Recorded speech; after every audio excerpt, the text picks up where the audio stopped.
All right, welcome everyone. Good evening, and thank you for joining us for this week's Monday night exercise right here on Reinventing the Tattoo.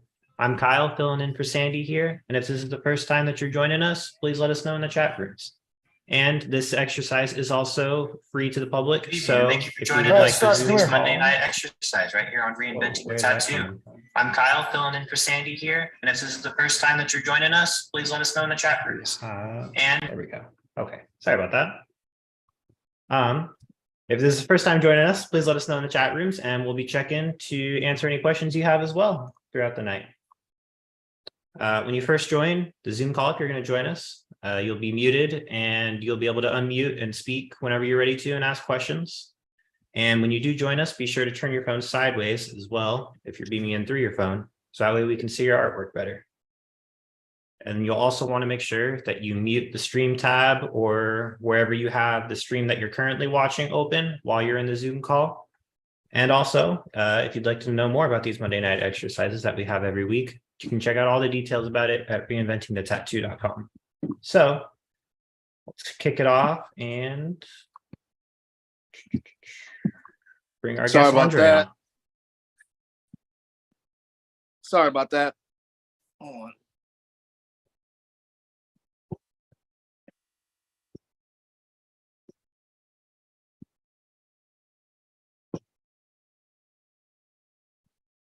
All right, Andre, it's all you.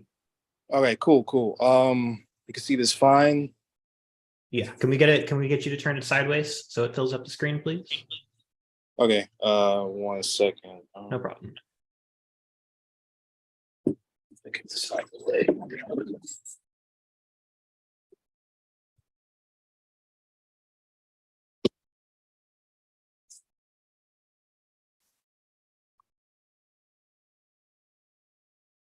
To the legs.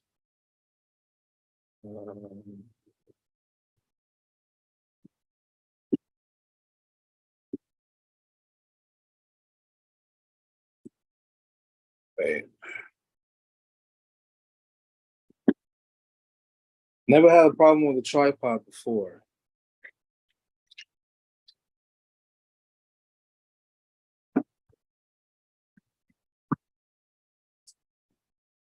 Let's go back with this one. I'm just going to extend the legs over it. Bear with me, folks. Bear with me.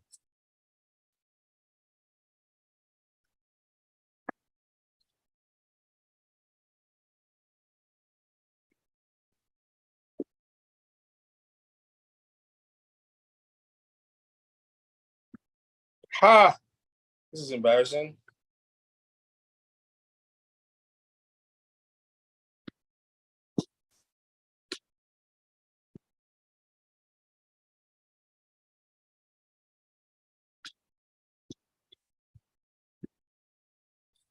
Okay, how's that?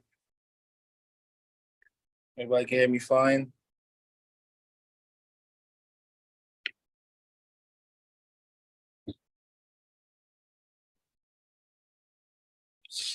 Okay, so one of the Hey Andre, before you get rolling here, can I make a quick suggestion? Yeah. So with how you have your tripod right there, if you just pick it up and rotate it so that your phone is flat and like pointed at the wall for a second, and then put the tripod back down, it will rotate your phone's screen. So then it's filming sideways. Does that make sense? Oh yeah. Is that better now? Yeah. So like just Yes. Oh, maybe. Yeah, I'm watching it on my computer. I have a delay, but yeah. Yeah. Thank you, Chandler. Appreciate it. Welcome.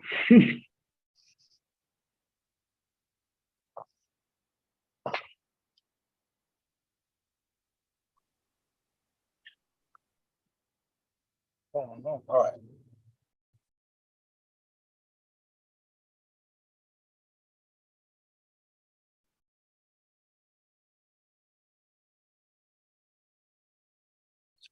All right, let's do it like that. Okay, here we go.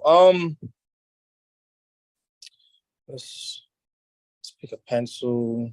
I usually do 6B. Okay, so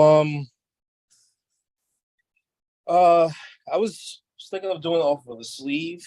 So let's build this like this piece around the sleeve. Let me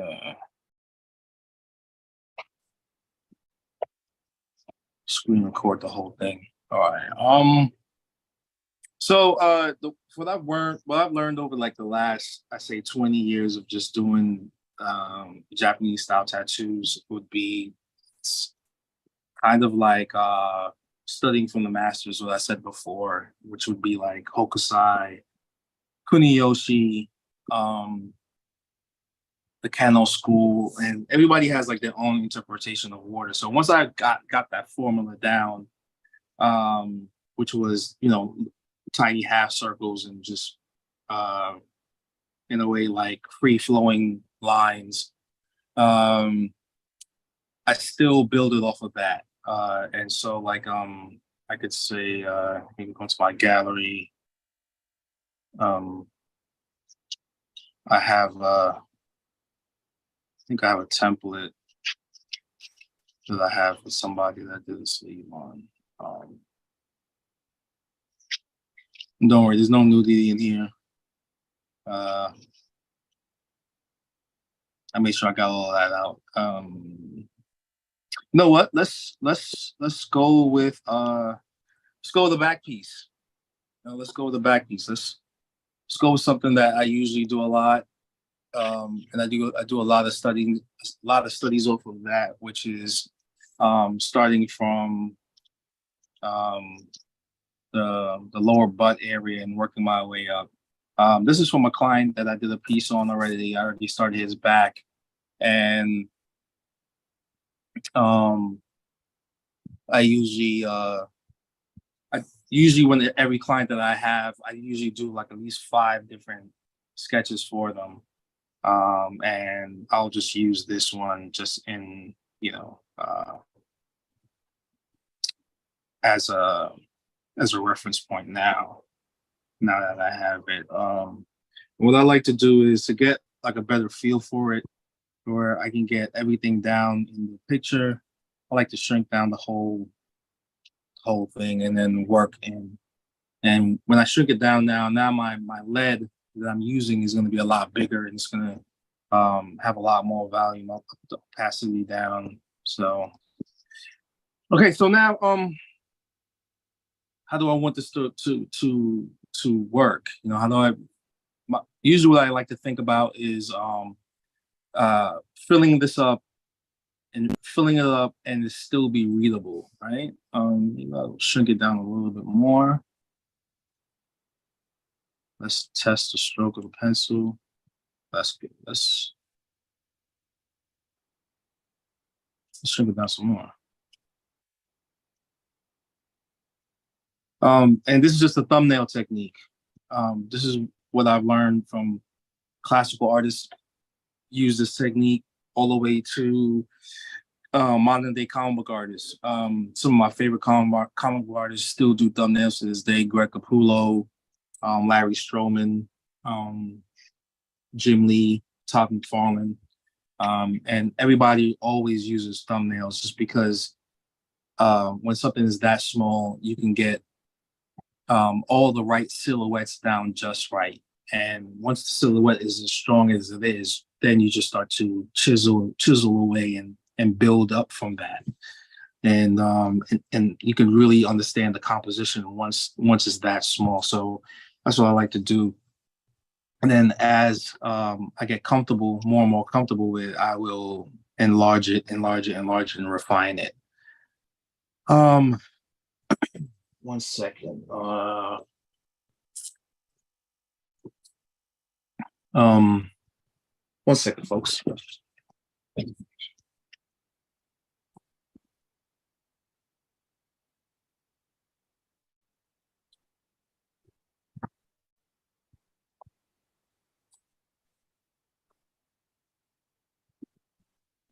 Since today, this year is the year of the rabbit, I wanted to do, you know what, let's just do straight water. I'm not gonna do any rabbits. Here we go, since I'm late. What I like to do is now I'm thinking, all right, so there's different forms of how you can, since a lot of Japanese prints, it's a lot of landscape. The body isn't really like that. It's more of everything is more vertical, so everything is more tubular. And so it would be more like cascading water instead of waves in the ocean. So those two types of waters move a little bit different. And with would be something where I'm thinking, okay, let's do a let's do an object like koi fish, you know. Um,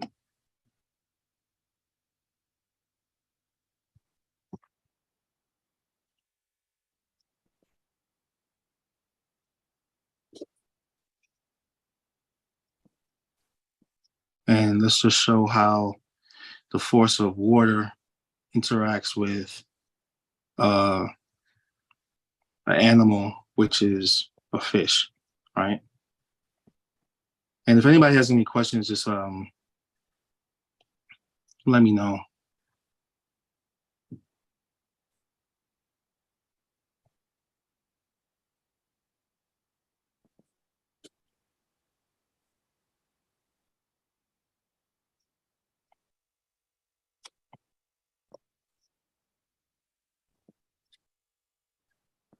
Now, all I'm doing now is just basically getting the, again, silhouette down of this koi fish.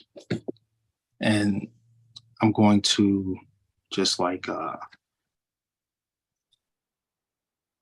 it's very simple. And I'm kind of just remembering everything that I learned at looking at like a Hokusai print and keeping that simplicity of what a master like Hokusai did, his tattoos, what I learned from when I was younger, just really translates really well when it comes to form for the body, right? And now I just move it around. Let's tilt a little bit.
All right, so now that I have the koi fish where I want it, I'm going to just enlarge it at parts, tilt the body more, because I want more of an aggressive leap.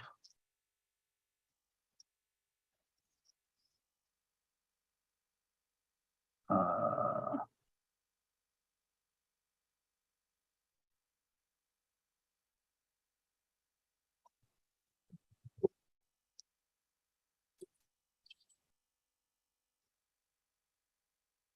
Sorry, that's my heater firing off. All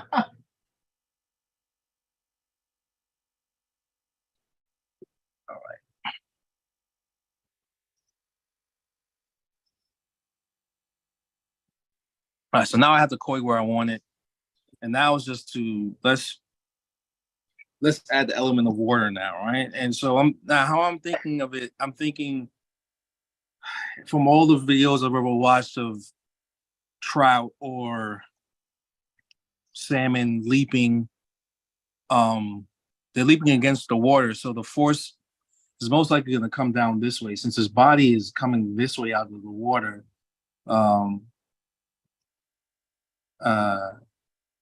everything will be beating its body, right? And maybe I'm thinking it's leaping out and there should be a pool of water at this level, right below the butt. So this is how the composition, this is where the composition comes in. And so if it's leaping and water's here and water's coming down this way, that's where my mind is at now. So I keep that in mind, drop that, open up another window, and now let's start putting some movement.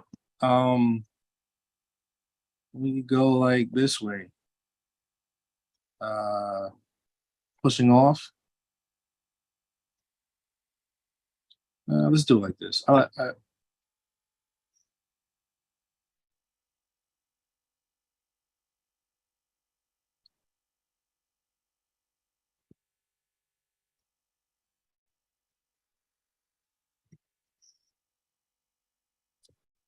And water hitting the koi, right? So maybe some water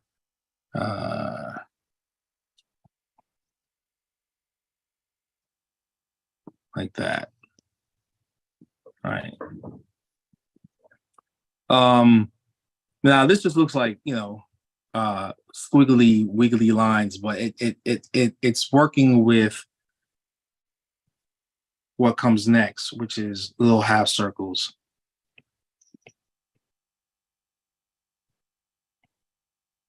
All right.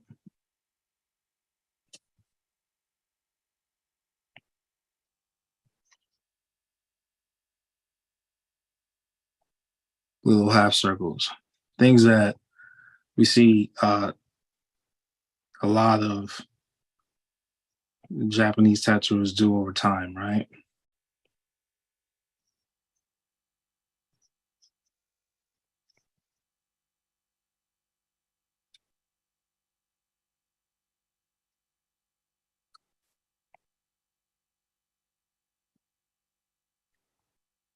And when I'm drawing now, I'm just pushing. This is coming out a little too hard. Let's keep it here.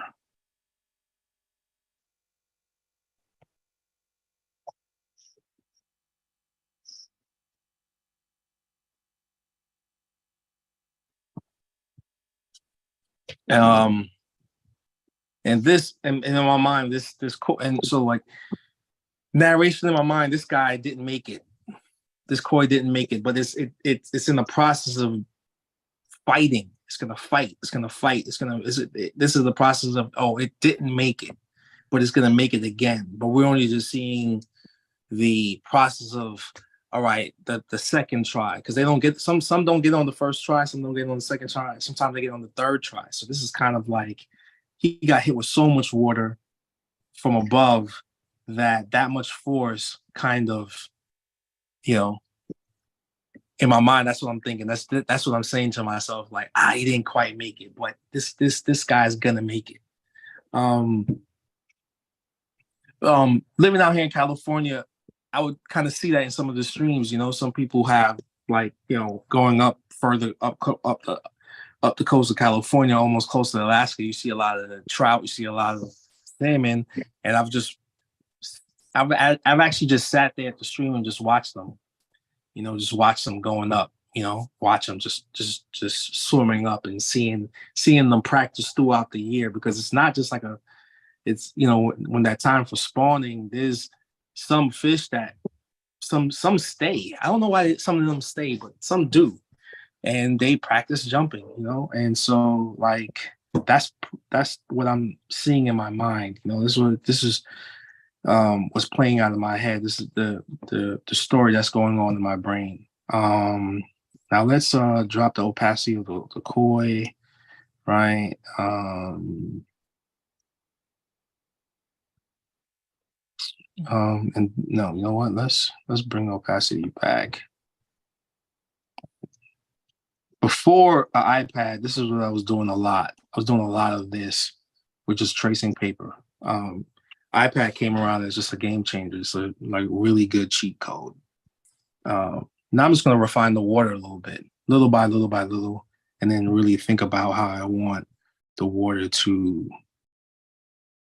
interact with the body. Even though this is, and then another thing too, I know there's a lot of water coming out on the side here. I like that because I want it to really wrap. It's kind of like ultra wrapping, right? Where it's going out the boundaries of the suit.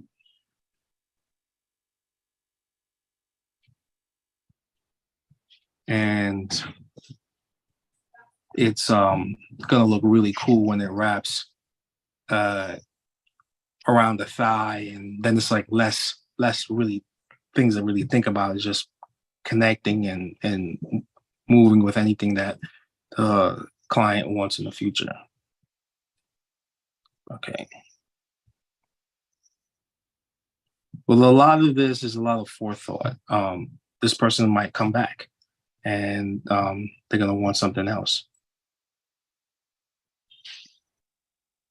And any questions? Any questions? Any questions, anybody?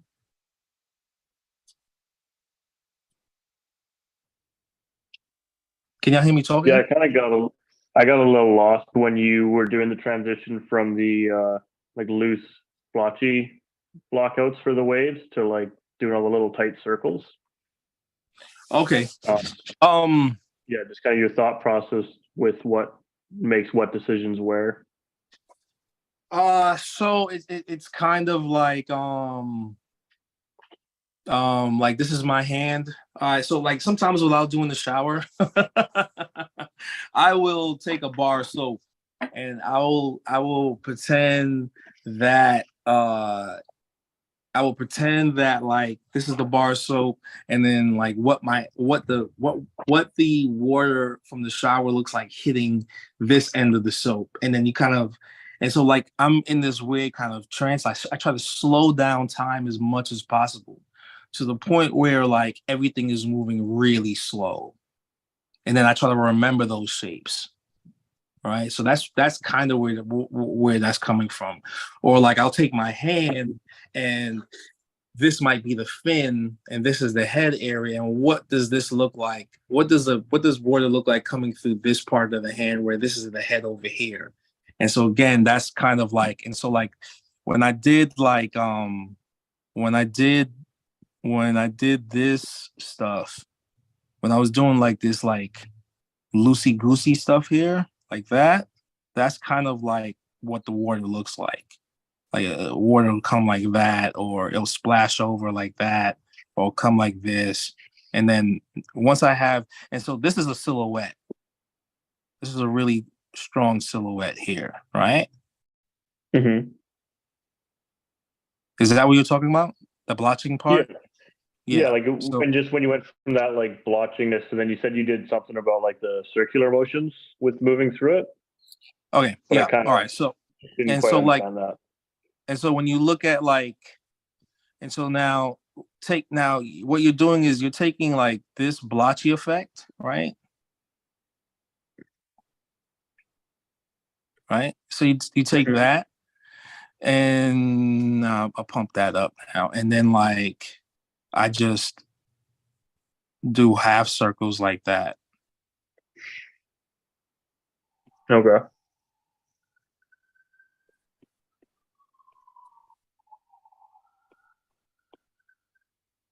And this is something you would have seen, like where I got this from is just looking at Hokusai. Mm-hmm. Like his Great Wave or any of his wave studies. That's that. that's that. And it's already kind of there now. Seeing how he did that, now all I do is just like, oh, damn, really? Sorry about, am I back? Am I back, folks? I can hear you. Yes. Yeah, you're here. My phone just did that. Hold on 1 second.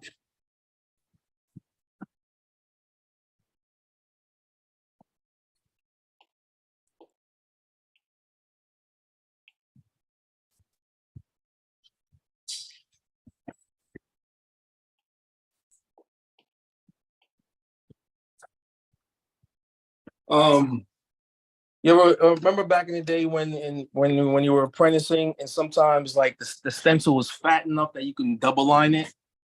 Like that's the double line technique. So like basically once I use a thicker once I do, so these lines are thick enough that they'll age well. So it's just one line that I did before, and now I'll just double line it.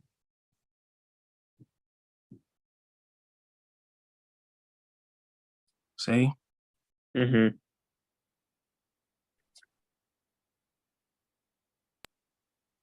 And these are too close to each other, so like I'll pick which one I want to keep.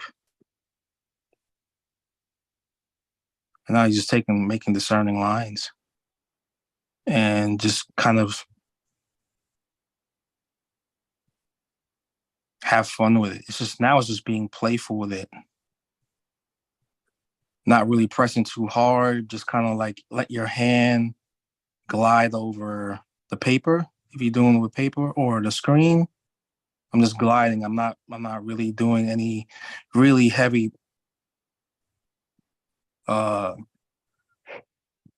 pressure. I'm just gliding over it. Like how water would just run off the table. It's kind of like that approach.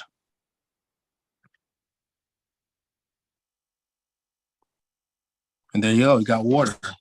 And that's basically what I'm doing right here.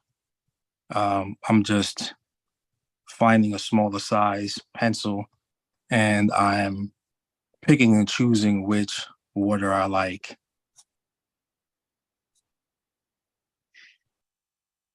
And I'm double lining it. I'm just basically tracing around it.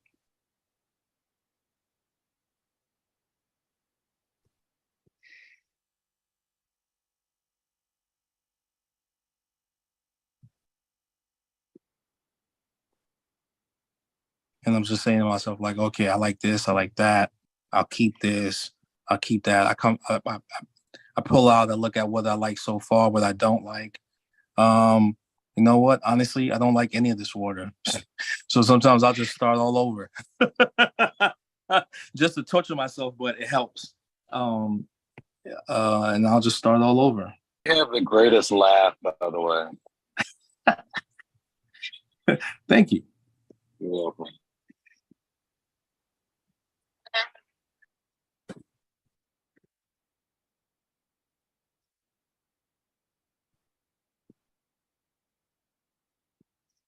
What do you do with the spine of the wave? Like, I kind of get the finger part of the wave, but what do you do with the spine part of the wave?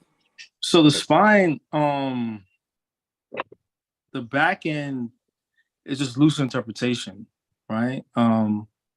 That's kind of like, all right, here, it's gonna happen like right here.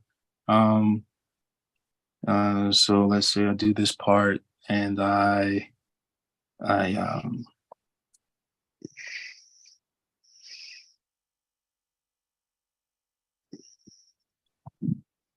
sometimes there's times where I can just do bumps and cut into the bumps, or I will just like, say if it goes like this, I'll just pull it to show force. But that usually happens when it's interacting with a certain part of the subject matter that it's around, or what I'm envisioning. So it's like a I was going to pull a picture off my wall, but it's taped onto the wall real well. Here goes another part of the spine that I'm going to maybe mimic this one.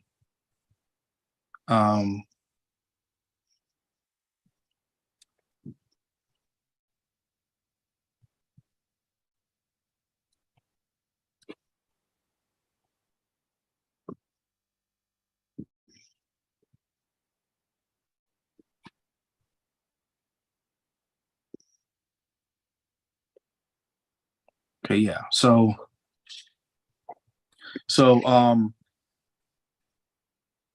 here goes the back of it. So this is the back. It flips here like a can opener, and then I'm going to make it cut into here, and I want it to interact. So I'll stop at this point just before it hits the butt crack. Right? It's at the low part of where the thigh and the buttocks meets, and so now I'll work on this side and I'll bring it in.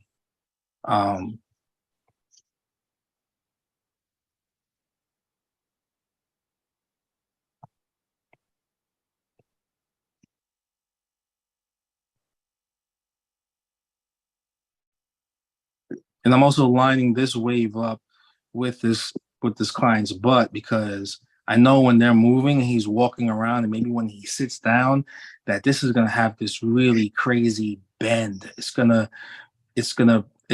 bend this way. So if this piece is the end of his butt that I marked out, that this area will come all the way back that way. So we'll have like this unorthodox bend, but I kind of like that, because what I'm thinking about is what's not drawn here and all the possibilities of what I can do in the future. And even if I haven't figured it out now, I can always figure it out later on. All right, so now we're coming back to the spine of this side. Whoa, okay, let's finish this part.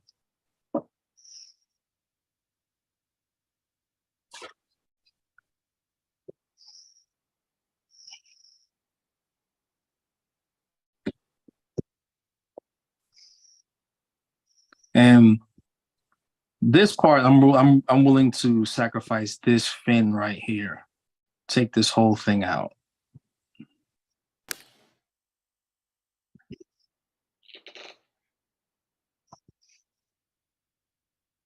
Know what?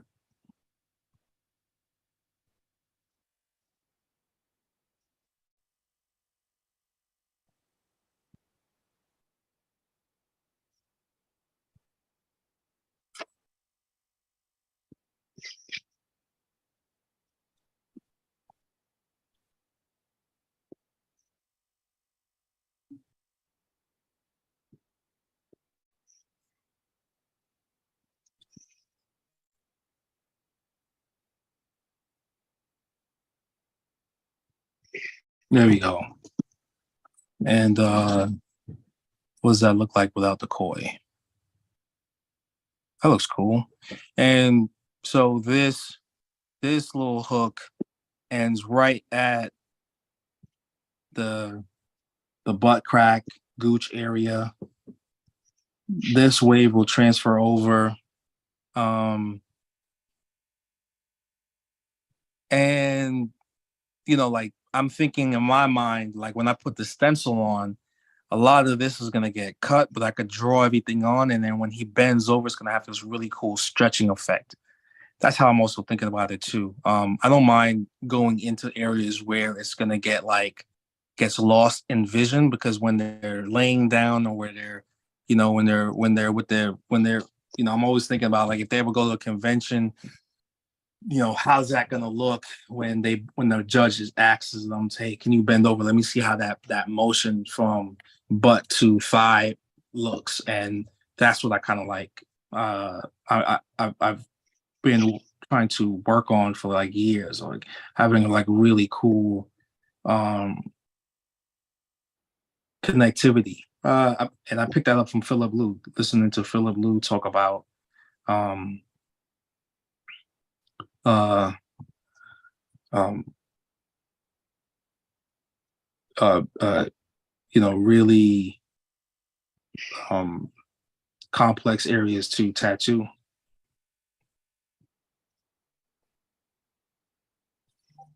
Okay, so now here we go. And I'm still doing is tracing around those really strong silhouettes that I did before.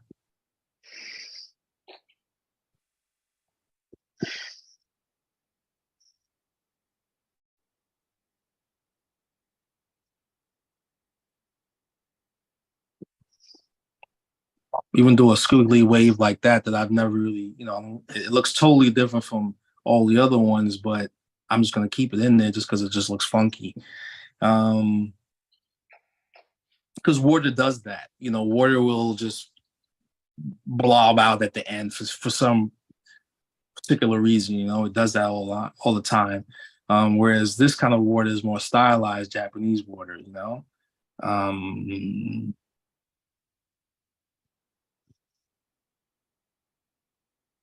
yeah.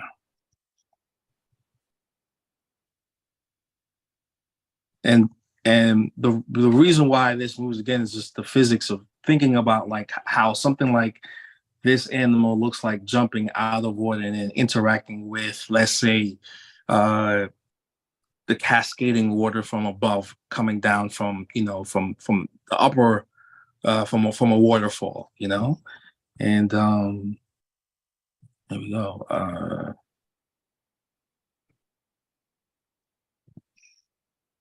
And I really went out here because this would be most likely the arm, right? But I'm bending the rules a little bit just to. No, I don't like this water here. I like that. That's better.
Okay.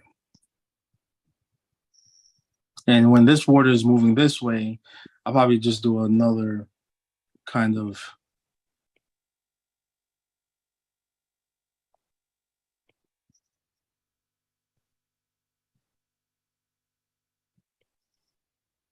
energetic finger wave, just like that one,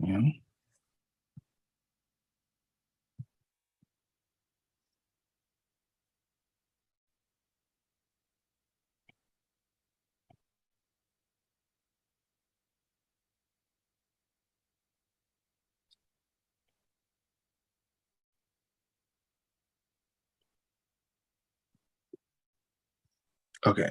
All right. So kind of like everything that I see so far. And now it's just kind of like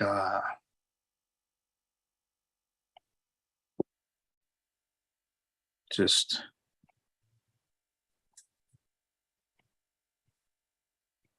adding cascading force lines.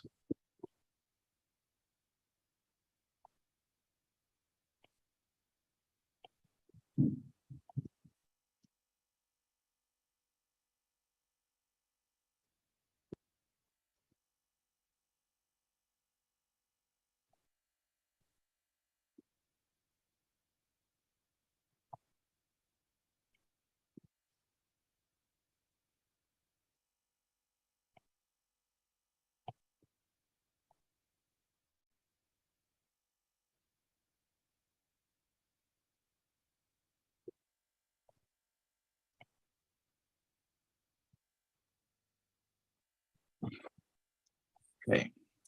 Um,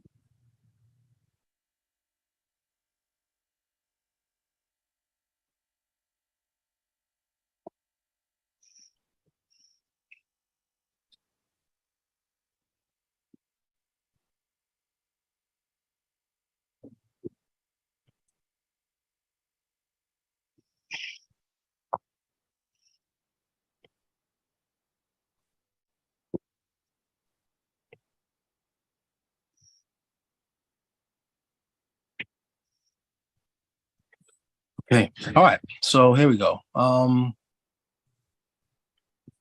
This exercise is more about like force water, like what this kind of looks like when it's engaging a koi. Uh, and yeah, any questions? Any questions so far before I refine it? We want to keep going?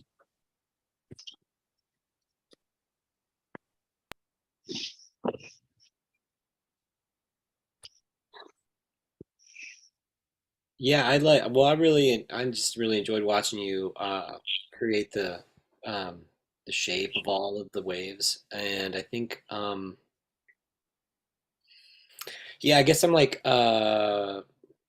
would you talk about the force wave, the lines that you just drew just a little bit more? Just I mean I feel like I'm starting to get it as I'm working with you on it. Okay. Yeah, the last step that you just sort of took with all the sort of putting all the rest of the lines in it. Okay. Okay. So, uh, looking at like the a lot of this comes from just um understanding let's say working in like oh if you know I did 3 lines, everything kind of like works in threes, 1 2 3, and then 1 2 3 1 2 3 1 2 3. That was kind of like the force lines. So kind of think about it like this. Um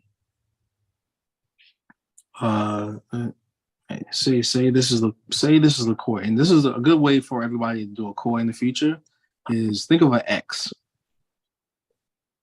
just like that. And then you're just putting a bump here and a little bump here, and you're bringing the body to that. Yeah, just working within that X. You know, so is it a, a koi fish is phallical. It's a penis. You know, it's just a penis. This is the head of the dick, but you just put like a little bump on it, and then you have a little eyeball, and this is where the fin would be, right? And this is the spine of it, right? You just kind of like, then you just fatten it up to give it more of the body. Nature's funny like that.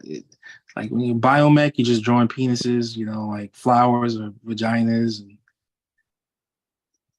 everything, nature's funny like that, right? And so like when I'm thinking of this koi,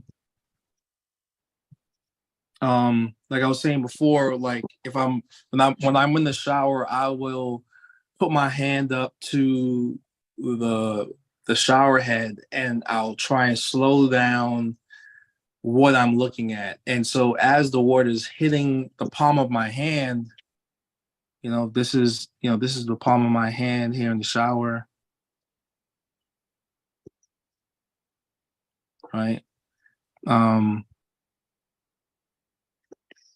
And this is the shower head here. Everything pops out like that, right? And that's kind of like the same thing that you saw here. Everything kind of goes this way. And that's it. And so think about it like this is a good one too. So that like once I have the force lines going this way, right? Just That remember makes so doing the much turkey? sense. That's like that makes it so clear just now. Like that Right. really. Remember you doing the turkey with your fingers? Yeah. It's the same thing. So you do those lines and then right? Then you're just doing this. All right.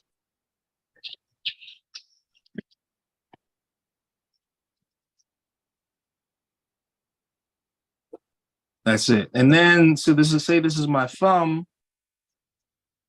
right?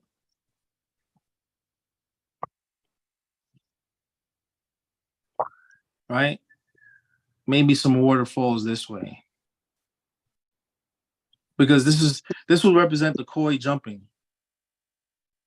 You know what I mean? And that's literally what the aspects of Japanese water, or like let's say you were doing biomech, right? Like bio is the same way, kind of, right? You could this is someone's arm, ditch, right? You just do some you do like that and then you put some hooks, right?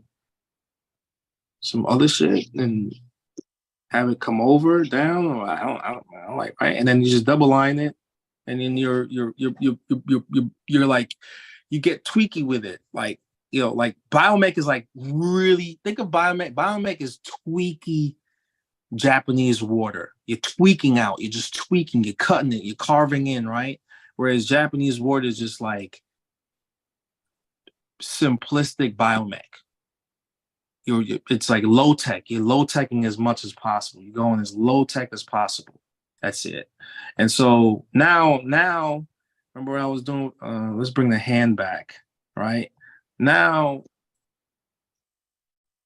let's elevate the shower head, right? And this is the water. Let's bring up some more, right? And so if you remember, you got kind of like think about it like when you look at a stream and you're looking at the cascading waters at the break of the stream. When a stream comes, like it's like this. It's like moves like this. Like this is the like, and little rocks are coming out, and each time it cascades down, right? That's it. It cascades down, and now imagine this koi fish is jumping against that. That water is going to hit it just like this shower head, and so like all I'm doing now is just adding those lines into that, right? And that's what you get.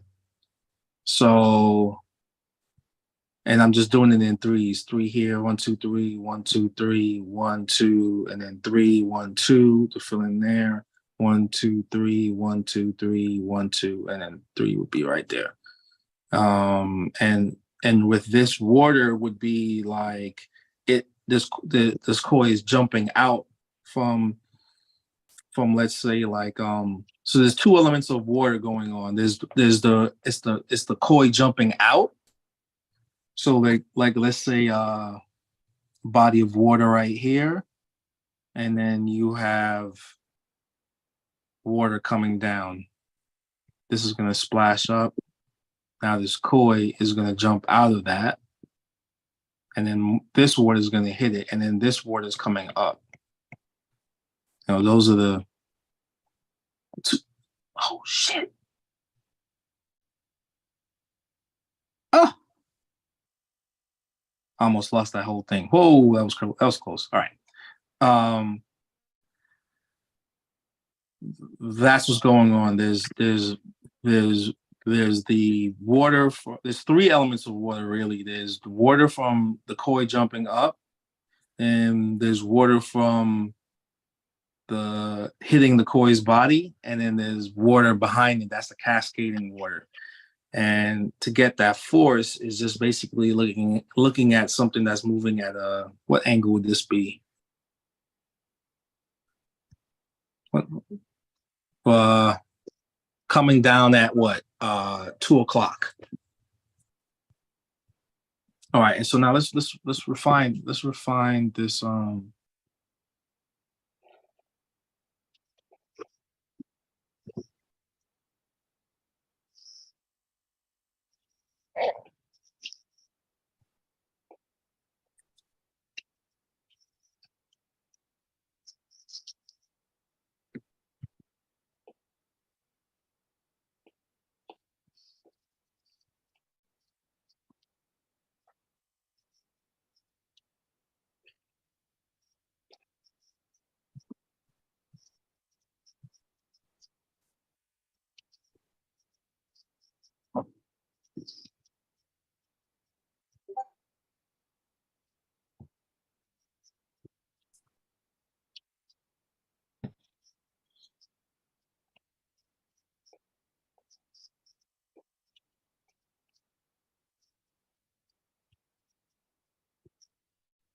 And in this illustration, there's not that much of the koi's body because the majority of it's at the bottom. And you kind of get to cheat a little bit.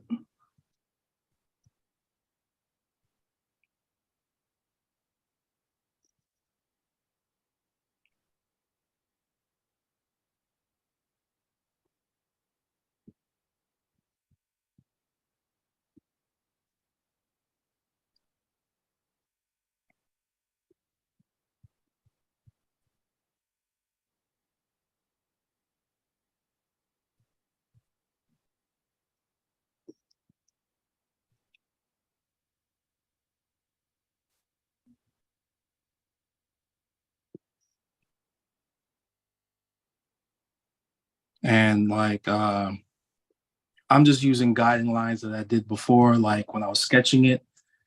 If you notice it, I'm just following these smudgy little lines. And it's just another like kind of little technique that I picked up just from watching other artists do it.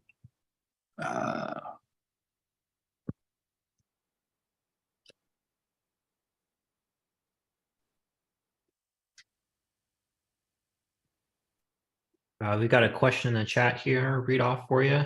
Go ahead. From Lyndon, the question is, what is your advice on incorporating wind bars in finger waves? And is there any specific rules to keep in mind between the elements? Wind bars should always be up top, never at the bottom. It's kind of feng shui.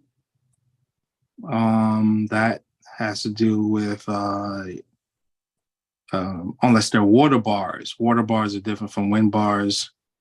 I feel, and it's all Yeah, that's really I keep it simple like that. I don't want to go too into it. But I always when I talk to my clients when they want something from me and they want to go large, I always say um, um, everything has to be done in a very thought out way in the realms of feng shui. You know, sky, clouds up top, um, rocks, rocks in the midsection, water at the bottom, or water and the rocks at the bottom.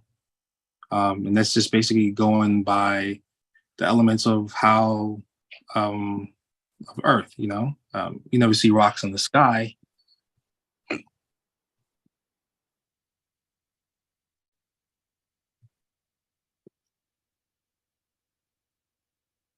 Or you never see clouds in the earth, you know. Unless it's an underwater volcano, maybe. I don't know. Somebody's gonna be like, well, you know, underwater volcanoes. But yeah, that's the only time you go see that. Haha. Okay, so here we go. Um,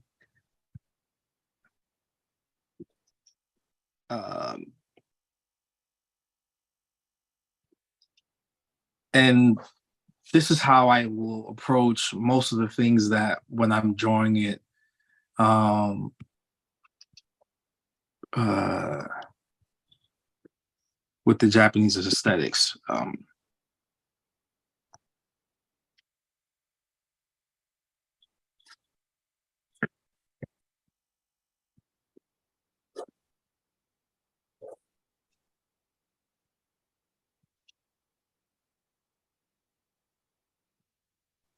And I draw everything really small.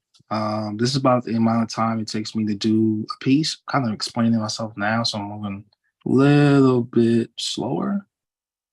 But whenever I'm designing something for somebody and it has to do with like a koi or a dragon or a tiger, I will do like 3 to 4 designs. Um, just to make sure I get all the bugs out. Okay, so now let's get rid of that.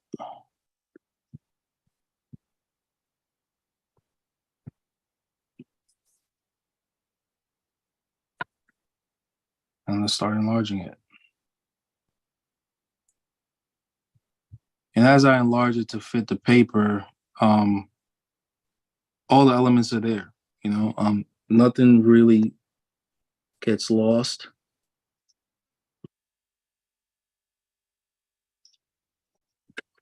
A lot gets lost. I really went too far out on the right hand side, but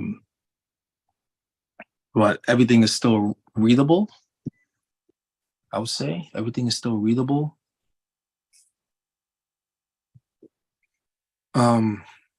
That's what you kind of want. That's what you want. Um,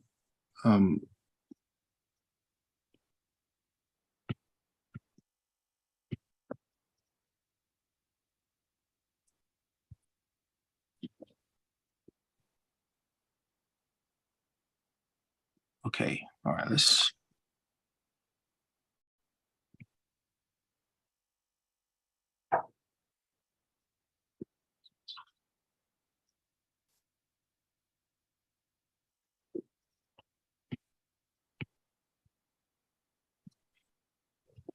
And at this point, this is what I'm somewhat comfortable with, and I will let's say like I'm gonna ink it now, and get ready to show the client. I'm still not really kind of happy with it. I'm not gonna ink it yet. I will be meticulous with it and just like, all right, start adding in more detail, like putting the eyes in just right.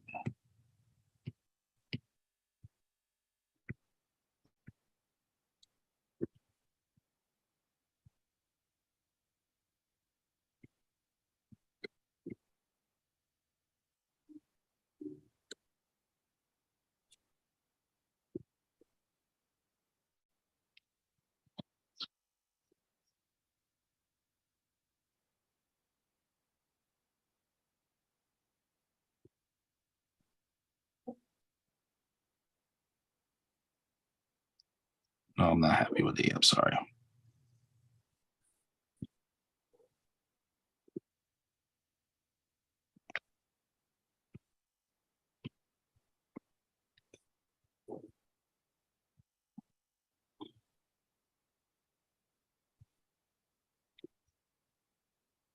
Since the water is more dominant than the koi, I'm going to refine the water one more time.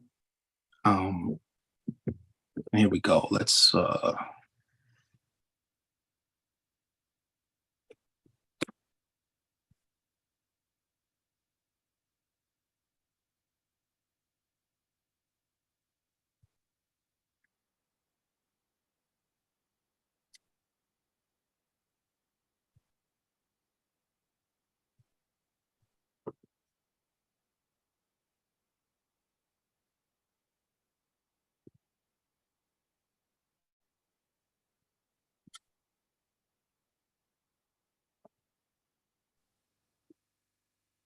and this is where the question was about the spine comes in. So like once I get it down to where I'm really, really comfortable with it again, like this, because this is the one drawing before I would like ink it to print it.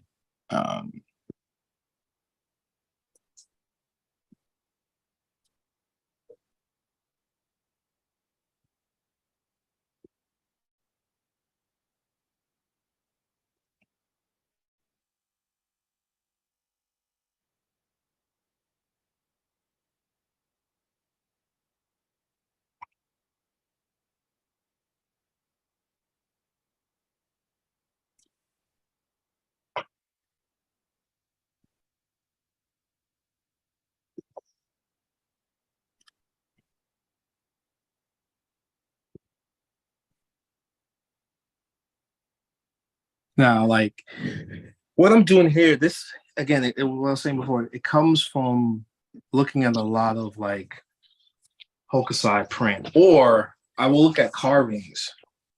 Let's pause real quick, and I'll look at like I'm always looking for inspiration in water or whatever element, and I'll look at like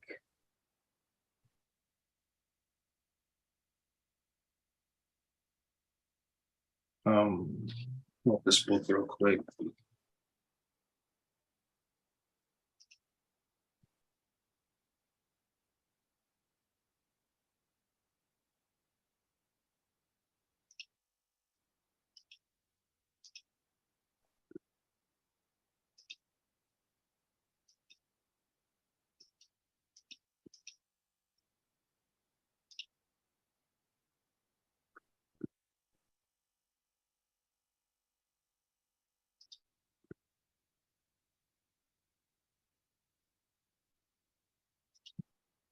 Here we go. And there's like a lot of elements of water that are in this. And this is some of the stuff that I will actually try and replicate. It's like trying to show this, but like that stuff is what I look at a lot. You know, like they're like this book is called Splendors of the Maijin. I remember seeing this book when I was working with Troy Denning, and when he opened up Invisible NYC in the Bronx and Lower East Side, and he had this book. Here we go. This is what I was looking for. Can't really see it here, but the finger waves on this demon is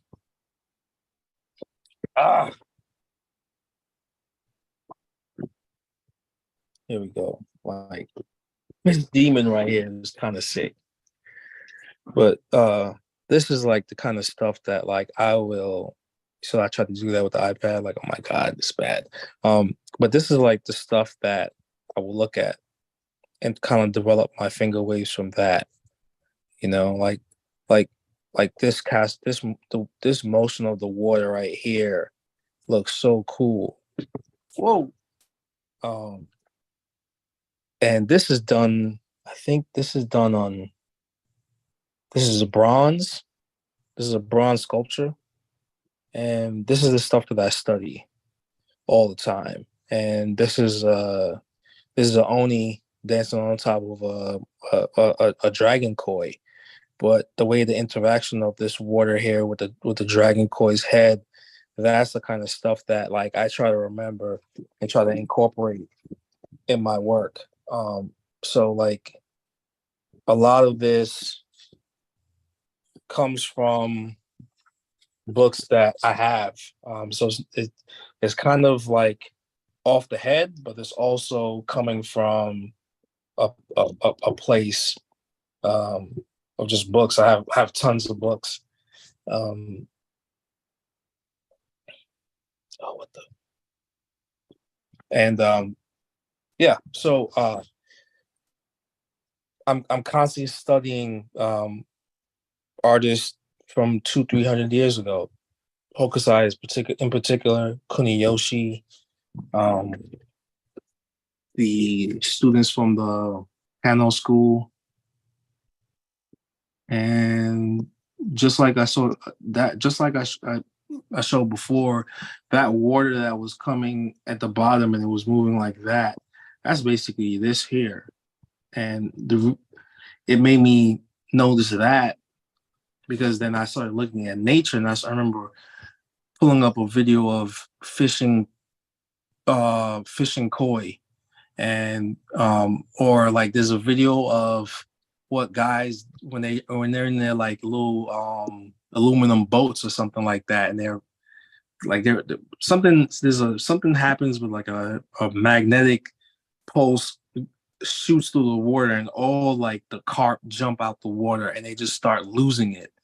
And so like I will like slow down the video on YouTube and I will watch how that fish jumps out of the water, and that motion usually looks like this, and I just look at that and then I say, all right, and then once whatever motion a koi or a trout or any fish does leaping out of the water, I'll just remember that silhouette and I'll just add little finger waves to it, or finger waves to it, and that's it. And those are little tricks, like it's helped a lot when it comes to designing these kind of tattoos, or this type of project.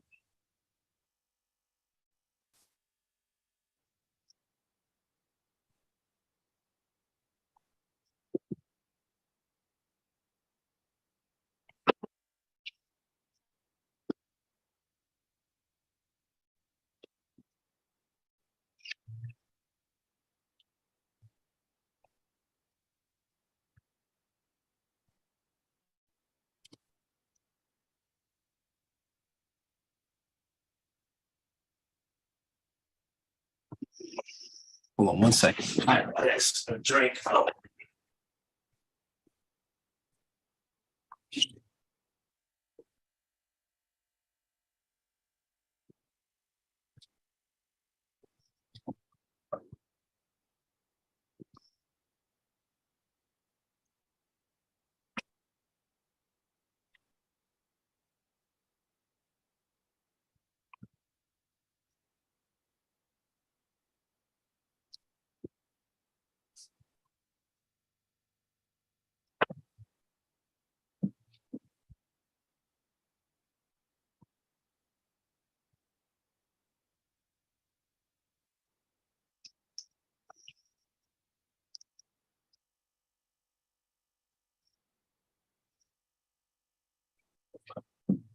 Okay, so another thing too. So that blotch effect kind of works well with basically anything, It could be rocks. Like let's say say say this is a rock, what would it look like if yeah, this is good. This is a good one. Say this is a sleeve. Yeah, say this is a sleeve.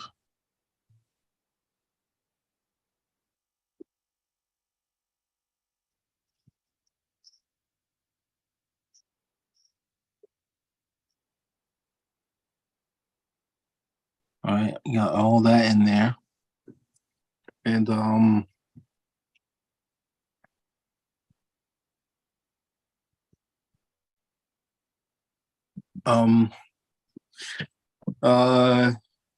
was oh, let's have a rock here.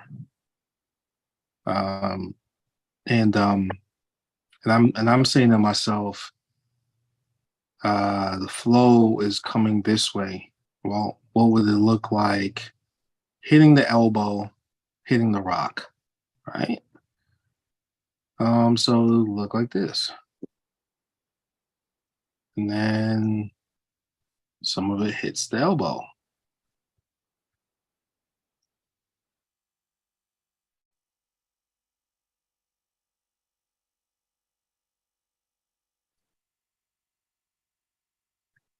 Now, emotions like this, I get hyped about. I'm just like, oh, I could just imagine what this bend would look like when this person bends when they bend their elbow, right? It's gonna look so sick because these finger waves just gonna pop out like, oh, right? And then this is gonna come down this way.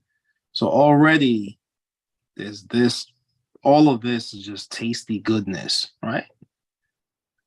All of that is just like, it's the money. You're like right on the money. I'm gonna wake up early in the morning just to look at the drawing. I'm saying to myself, like, I can't wait to that. I can't wait to just line it. Right? Oh, how's it gonna look when I shade it? And it's like, oh snap. There it goes. And maybe I'll do cascade and water a little bit.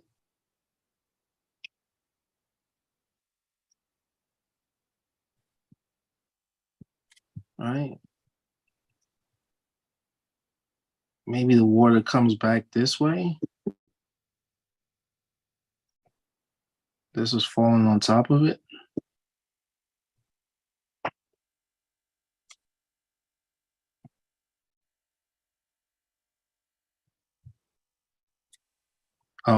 If this is the elbow, I'll have this wave run along. I'll have the spine. I'll have that spine like play with it, the underloop.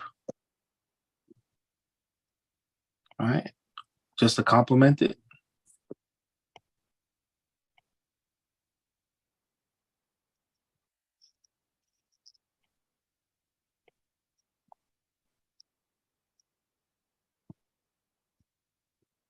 Or just go in it.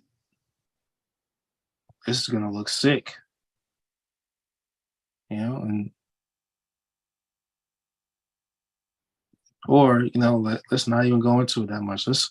Let's if this is the elbow and this is gonna be the middle, let's go like this to this point, because when it bends, it's gonna pull, right?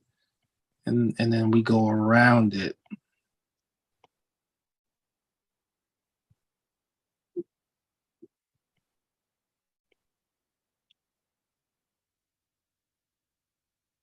I'm gonna cut into that.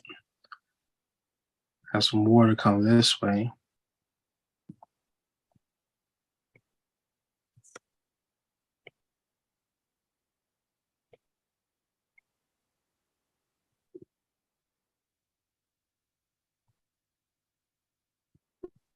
And that just looks sick, that kind of.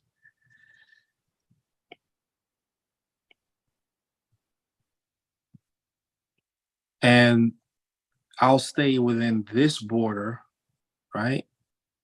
Knowing that, like, when I'm designing this piece now, because this water is coming this way, right? I won't go past this line on this end. I'll go into this way. And I'll just remember where the water stops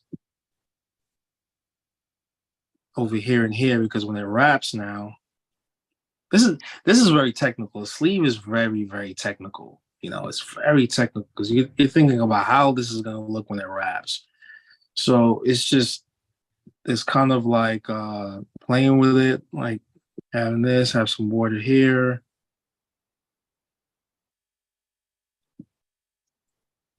You know, now this will move into that. This water cascades over here, right? And I'm in the safe zone again. Maybe I just want to have like a big wave. Whoop, whoop, whoop, whoop, whoop, whoop, here, here, here. And kind of have a sleeve, right?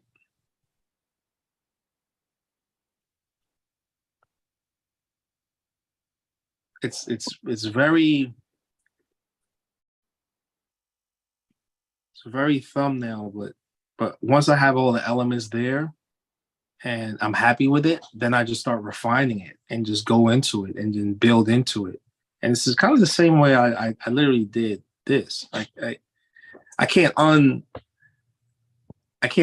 that. I could unlearn it, but and try other things. But like this is what I've seen works. You know, I've literally like traced out other people's sleeves that I've seen and trying to figure out like what makes those elements work so well. Why is Philip Liu's tattoo so powerful, or Shige's tattoo so powerful, or Horiyoshi's tattoo so powerful, or Ed Hardy's? I will literally trace that whole thing out and then just stare at it, but like, all right, and nitpick and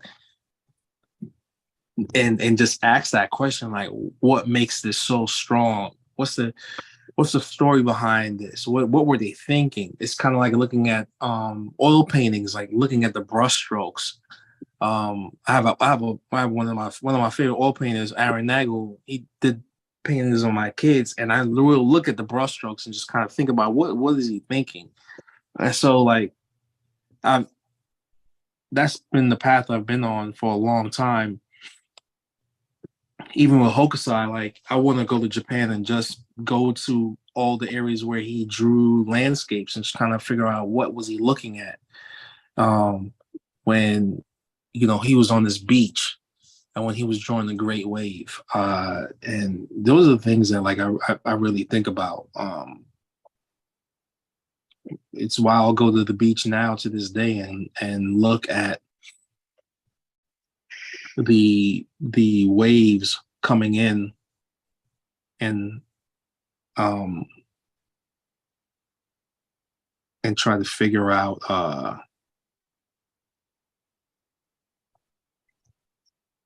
how to incorporate that into my tattoos.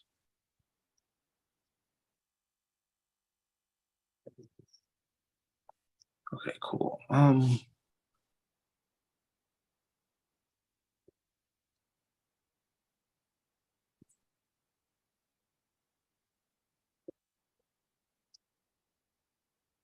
And it's the same reason why I said, like, when I'm in the shower and I'm trying to figure out like different a really cool element, I put my hand up to the shower head and see how that water looks, the physics of that water hitting the palm of my hand, and I'm thinking that's what that koi fish, that's what that looks like, because it's gravity, right? What does gravity look like when it hits? What is water? What is the force of gravity? How it manipulates water when it hits an object? And so that's kind of like what I will do. Try to slow down time and see it, like something like you would see in the Matrix when Neo's dodging bullets. It's kind of like that.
Anything I'm saying make any sense? Yes. And also, I guess I really feel like even though there's definitely a Japanese aesthetic to your work, um, I just feel like the way that you draw the ends of your waves, the way you approach it, it has to be like a fingerprint. You know what I mean? It's like everybody's going to be come to it from a slightly different place, and even though I mean you definitely look at the masters and have that like experience. You clearly have your own, like you're in the zone and you're just like making it happen. And this is this is this is you, and probably each of us would have our own, sort of.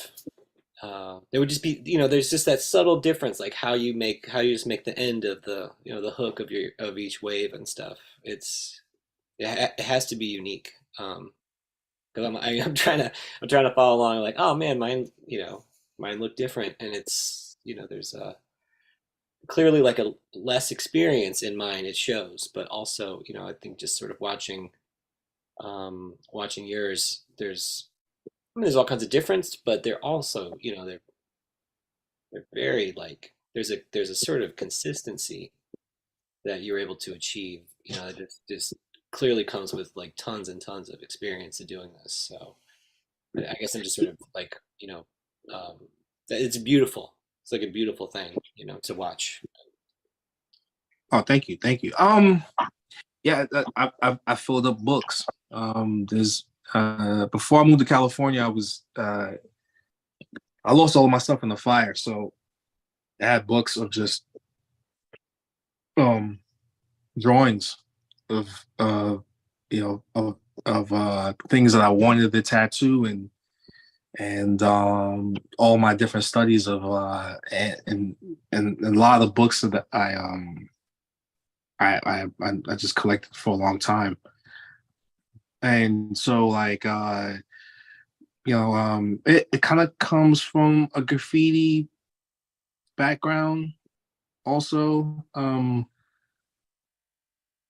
We had like in the crew that I was with, you had to fill up the black book with just one letter, and so I kind of took that train of thought and just fill up the book with just a finger wave, over and over and over and over and over and over and over again, to build up that kind of like discipline, because it was just kind of, like you're a part of this crew, and if somebody wants to battle you, like your crew couldn't come off soft. Your crew couldn't come off like they were inexperienced, because then it was just like word will travel that this dude doesn't know what he's talking about, or he doesn't know what he's doing. This crew is whack. So I've kind of adopted that in tattooing, and I feel like the best are like that. I really want to be efficient. I'm not trying to be like the best, but I want to be efficient at it.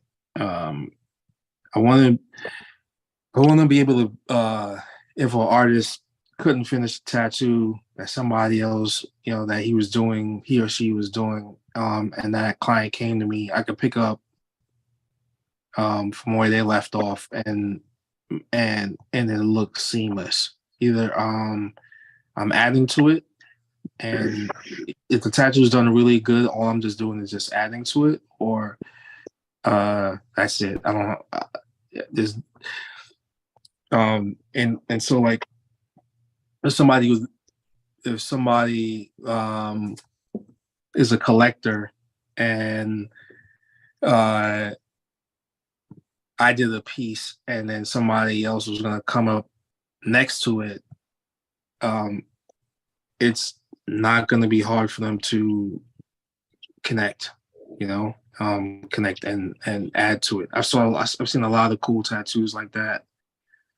A lot of the stuff from different styles too, like a person like Robert Hernandez and and if he would tattoo next to Philip Liu, they understood each other's styles a little bit. That Philip's style didn't overpower his Roberts, and Roberts didn't overpower Philip to do. It was good. It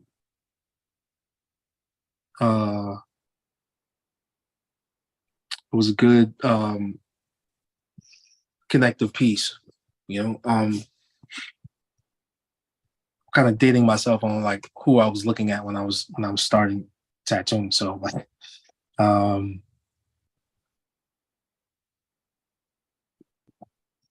and that's what I saw in New York when I started tattooing. I saw a lot of really cool tattoos from some amazing artists, and but I wanted to be able to be efficient at this, and it was a lot of just I do a book of koi, or a book of dragons, a book of tigers, a book of Kirin, a book of phoenixes.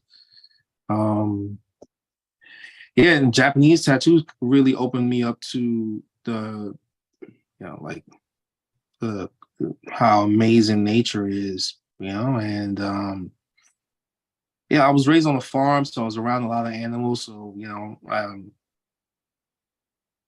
horses, sheep, not really sheep, goats.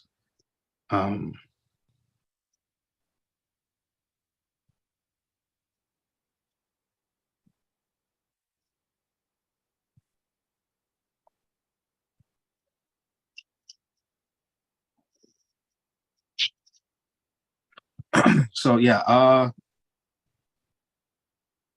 just, my whole thing from when I started, I just really wanted to be good, and I just There's also comic books too. Like how does a guy like how does a guy like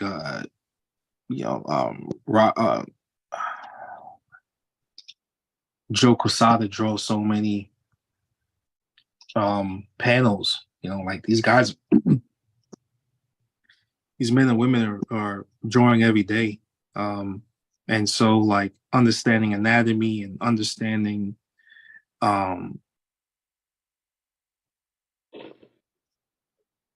composition and lighting, line weights, volume. This is just, it amazes me,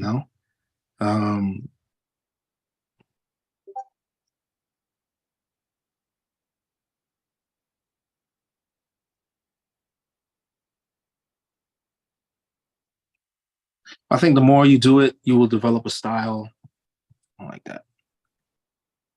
It takes time, I remember the first time I drew a dragon, I didn't know what the hell I was doing.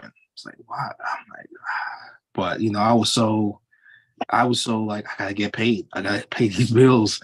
But it put me on the path to like, okay, like, you can't half-ass the next one, even though I went home and I tried to draw a dragon, but that beast takes a long time.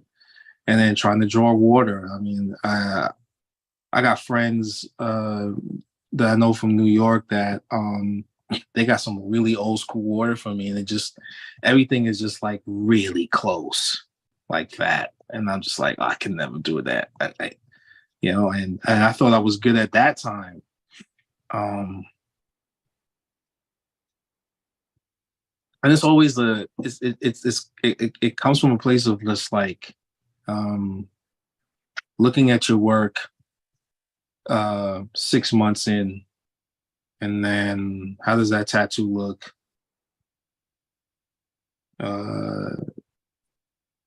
6 years from now? And it's just years and years of just torturing yourself, developing a really strong discerning eye, and what works and what doesn't work, and it doesn't stop. doesn't stop.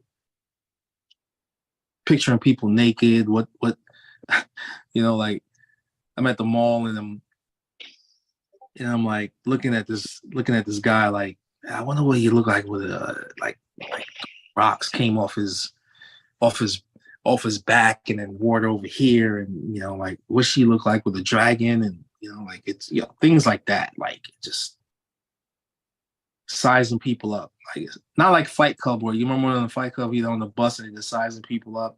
It's kind of like that. I'm sizing people up, like I want to tattoo this person. What do they look like with this? What do they look like with that? It's torture. Oh, fuck.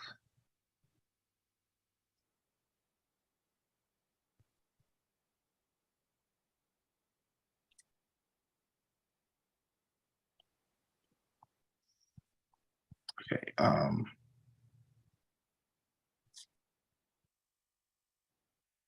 And then when I was doing these like action cascading lines, this is kind of coming from an element from a Japanese painting where the koi is jumping up, and the way the painter did it, they just did lines like that coming off the head. And that looked so cool to me. I was like, oh, it looks kind of cool on the side of the body too. So I was like, that's where that comes in. So I'm taking from a little bit of everything that I've looked at, and kind of draw it really tastefully that it doesn't look out of place.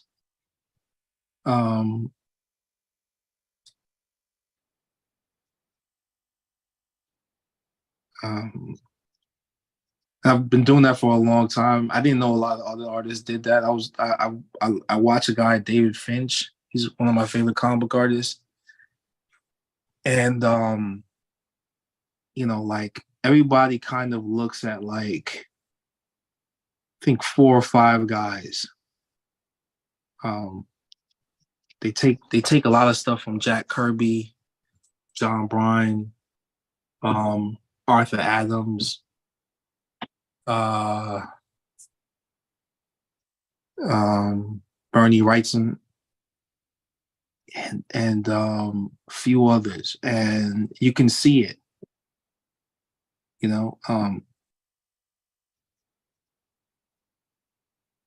John Romita, and you can kind of like see like who takes from who, and that was something that David Finch was talking about, like when everybody can dissect, because they do it so much. They look at everybody's work so much, so they can dissect like who's from who and what's from what.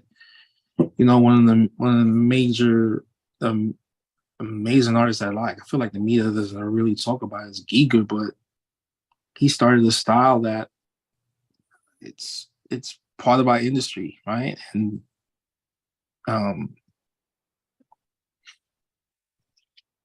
it's like it's like that. I take from the Japanese masters, and I follow kind of the this weird kind of like just borrowing tastefully. Yeah, borrowing tastefully. That's what it is.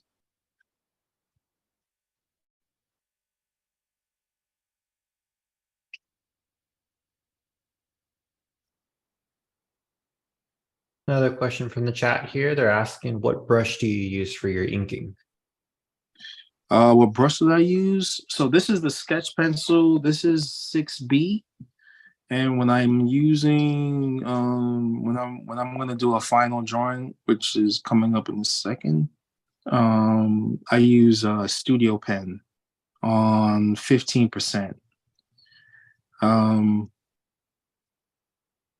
Studio Pen gives me like this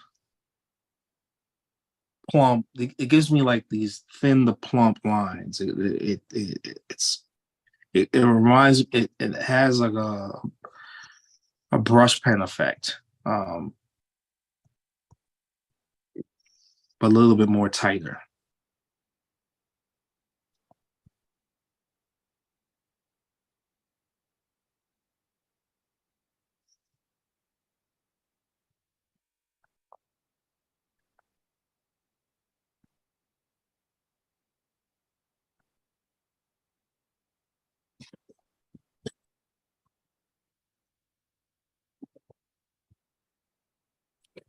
But with any style of artwork, it's just repetitive. It's like a lot of repetitive lines.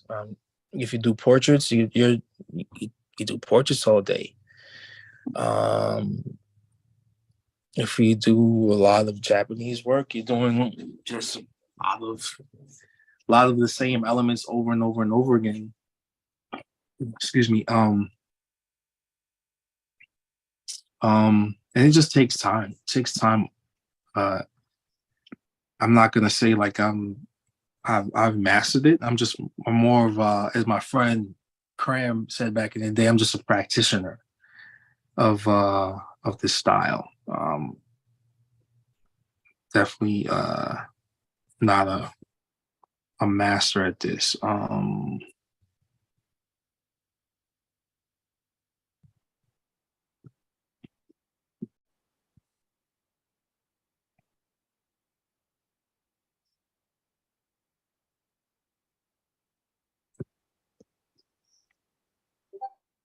And with a practitioner, you just practice all day.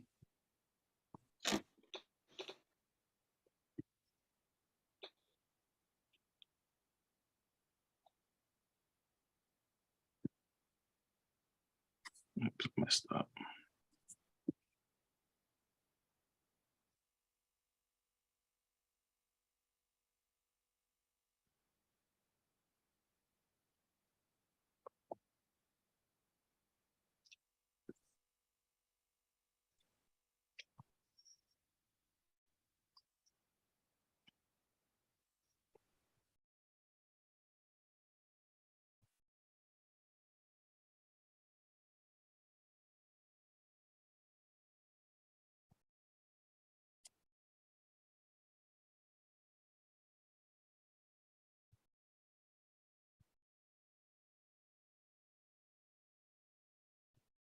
I fucked up on the alignment.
Okay, so I hope this was helpful.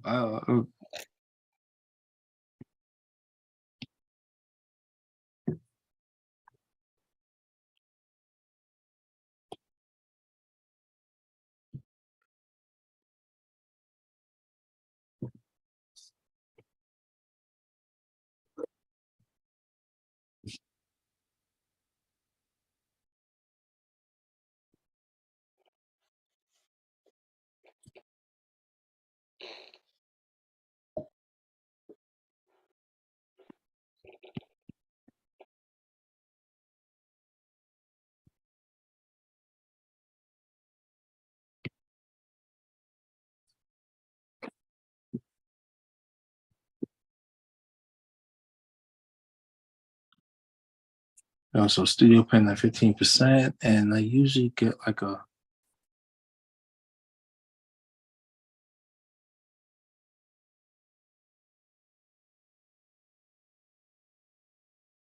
usually get lines like that. That's kind of, let's go with 20%.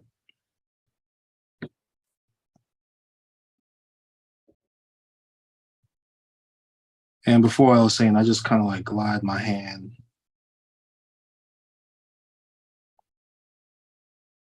over the screen. I'm not.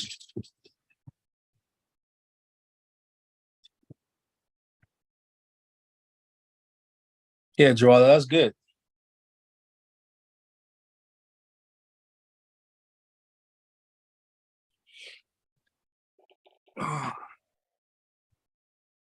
Okay. And yeah, when it comes to like inking now, I kind of just will.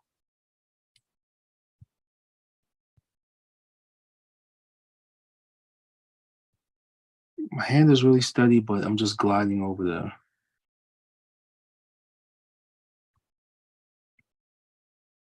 the screen.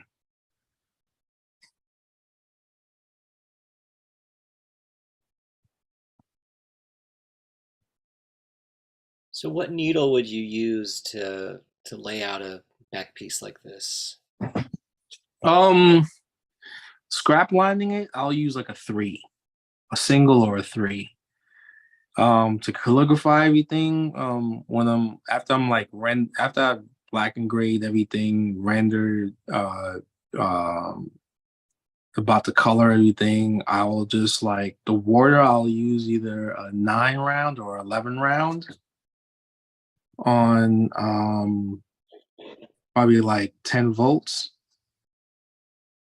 Whoa, what the? Did you see that? So you mean like a loose round, like a shader sort of No, I'm medium? using a straight 11 from Black Claw. Okay. I love Black Claw needles. That's what I mainly use.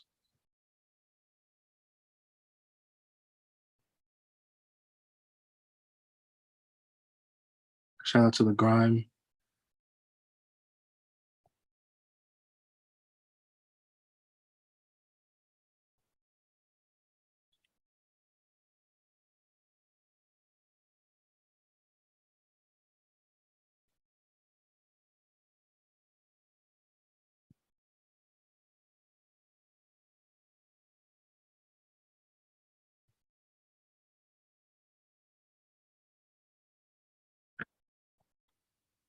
Yeah, I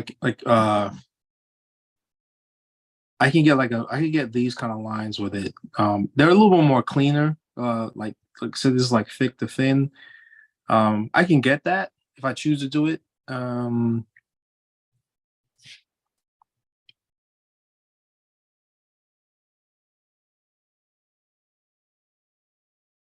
But it's mainly with the 11. When I'm using like, say if I'm calligraphing rocks, I'll use like a hollow 15, hollow 13 or hollow 15 from Black Claw. I like the hollows for like calligraphied stuff like that. Um, Maybe if I wanted to do like a thick end like this, I'll like wait till that's healed and then I'll tap it. I'll come back out like that and whip it back with like a hollow, and it gives me those like thick to thin lines. Um, I have a client that I'm working on right now that when he gets tattooed, he sleeps. So he just lets me go to town on him.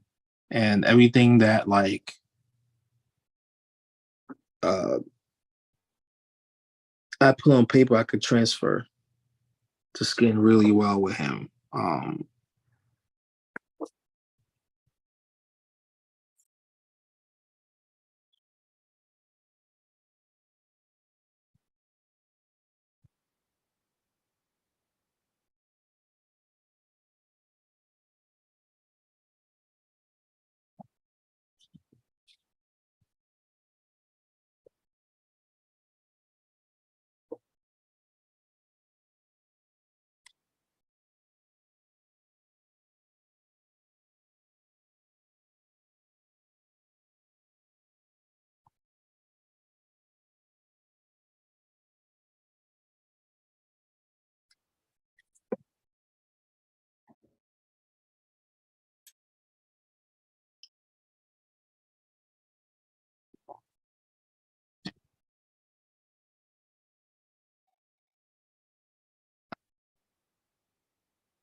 Now again, like I didn't put all the detail in before when I was doing the backbone of the spine of the water. This is kind of like well the finessing lines come in with the brush. This is kind of where I'm just like I'm really feeling I'm in the zone now. Like so I'll do like little bumpy stuff like right here or like this part right here or just I'm really feeling it now. Like so this is where the finesse comes in. I'm like finesse lines and because it's I guess there's like the different levels of part where you're getting to a sketch. So yeah, this is it's hard to explain. It's the part of a like these other like ideas start popping in my mind. Like, hey, you know what? Try this, or try that.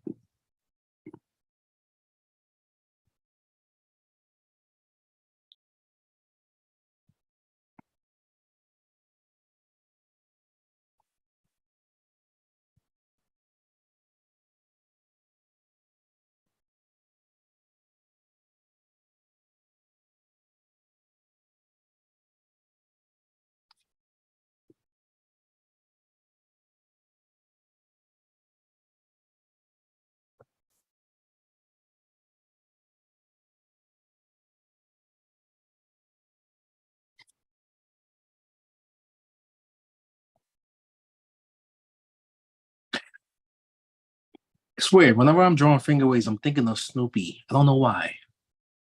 I've always done that.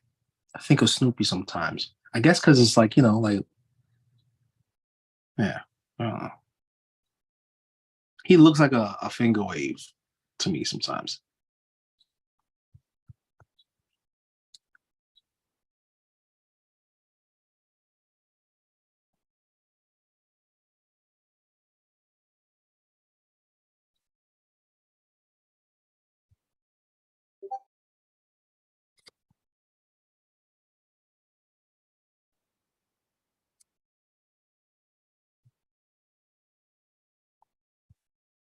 Okay.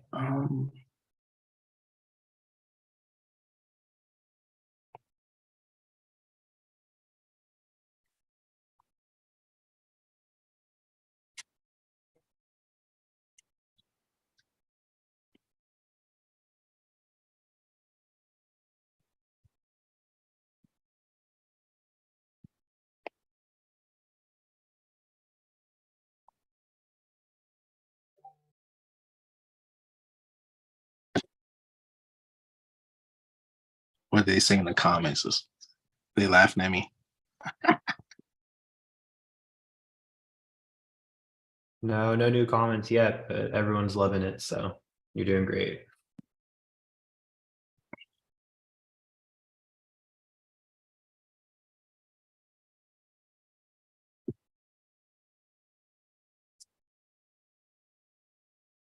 Now, like again, like it's all kind of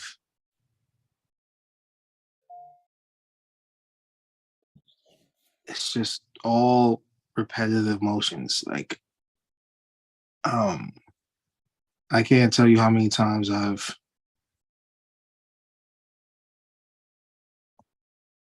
drawn water,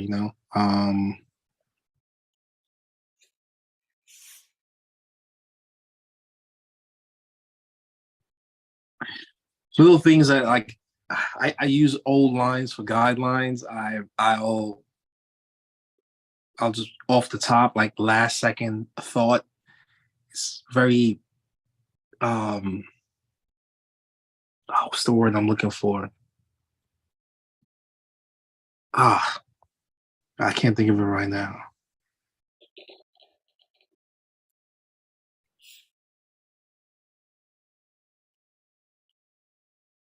Personal taste.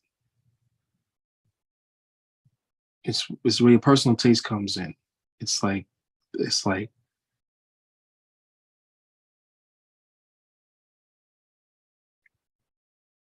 um sometimes making happy little mistakes and then just going with it.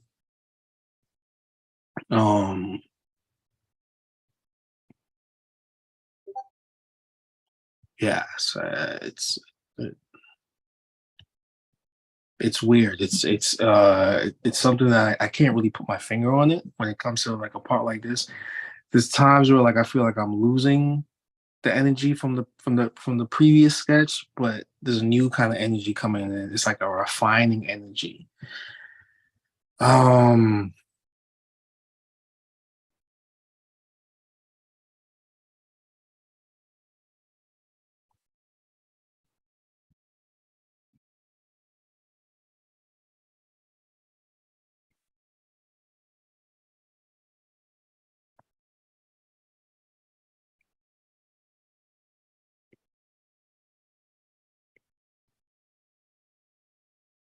I'm also thinking like if I'm tattooing this, like how fast can I tattoo it and and and have like a really good energy to it?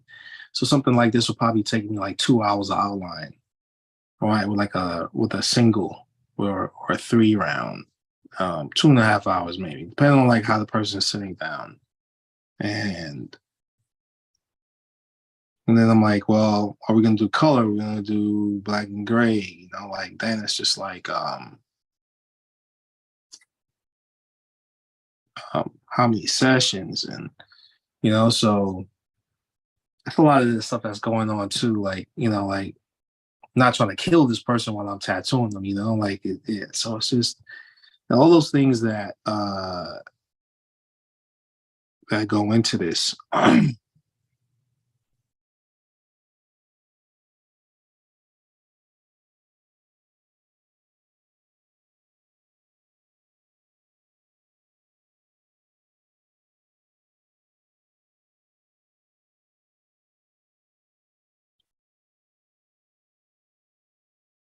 Whoa, why is it doing that?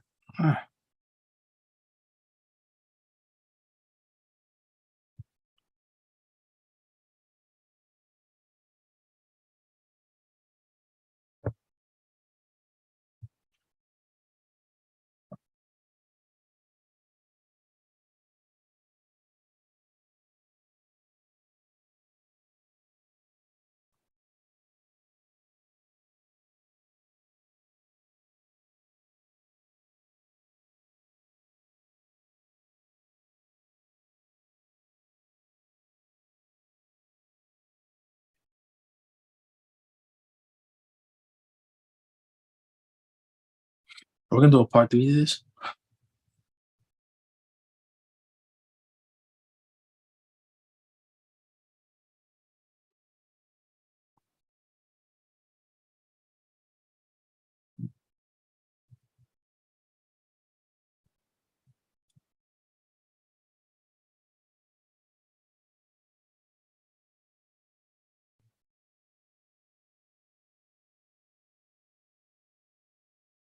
I think I said this before, like so there's like this weird kind of system that I have. So I'll do the mid background, which is the water first, and with a drawing, and then like then come in with the subject matter, which is the koi, and then the background. I won't do the koi first. It depends. But this is kind of like how I will. These are the steps I take when I'm actually tattooing. So I work from the bottom up. I got and then it'll be the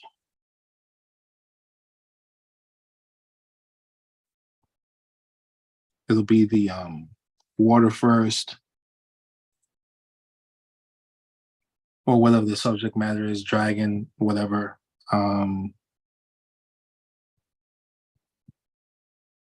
Work around it in like the same kind of motion.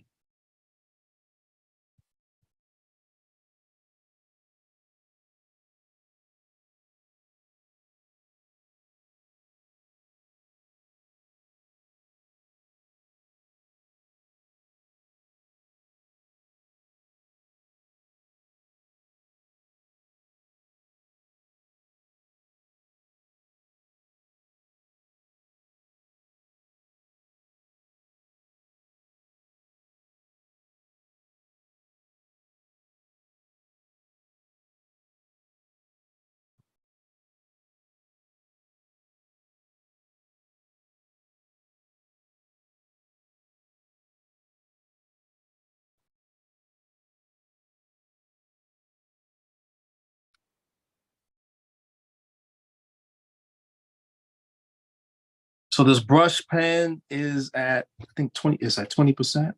Yeah, 20% size. Studio pen, inking. And this is what I usually use for like all my drawings. And I have this setting really also because I like how it looks with stencils, but it's kind of like what picks up really well on the Epson printer that I use for back pieces or sleeves. But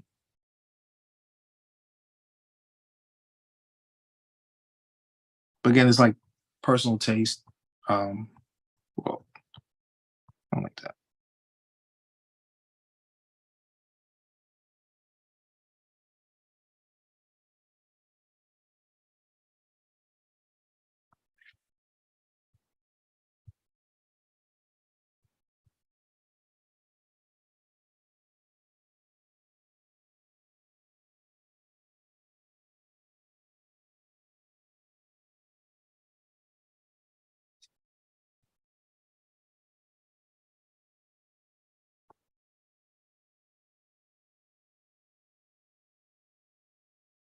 And what's helped me with koi fish, I would say, people have asked me this in the past. I have this one book, Hokusai book. I've had it for a long time. It's probably one of my oldest possessions. So it's the Hokusai Encyclopedia, and it basically has like all these different like different animals and trees and flowers and people and it's just nonstop of how he breaks down how to do everything. This guy was a wizard, the wizard of Japanese art. I mean, I think to this day, if I'm lost and I'm trying to figure something out, excuse me, I'll look at what he did and be like, oh, okay, aha, that's what he did. And yeah, trying to figure out, his steps, his steps to getting that, putting that type of energy that he put into his work. And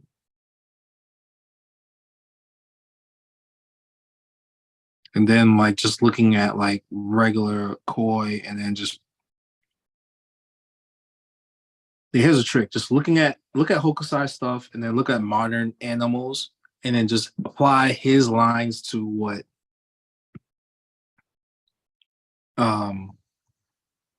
this existing animal is. And you kind of, those are like kind of like the steps of understanding like what, his breakdown. But it's, that process is just kind of like, Frank Frazetta said it. There's a Richard Friend, I think. He just did a tribute to Frank Frazetta. I think it was yesterday or Saturday. But Frank Frazetta is I've only been on the horse once. Before I ever drew whatever, I was only on the horse once. But he said to himself, he said, I just understood what the animal was, and then I drew it, which is kind of crazy to say that. But like, it was like, I was like, this guy's nuts. This guy's nuts that he just like never drew a horse before, but he's drawn probably like some of the best horse illustrations I've ever seen any artist ever do. But he just understood the mechanics of what a horse is, I think that's like kind of like the same thing. It's just understanding the mechanics of a fish or now dragon is a little bit different. Now a dragon is like understanding the mechanics of like some type of four-legged animal, and then you're incorporating that with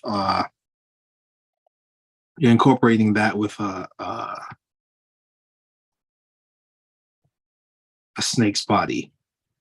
You know, it doesn't exist, but you kind of have to understand a bunch of different animals to do that.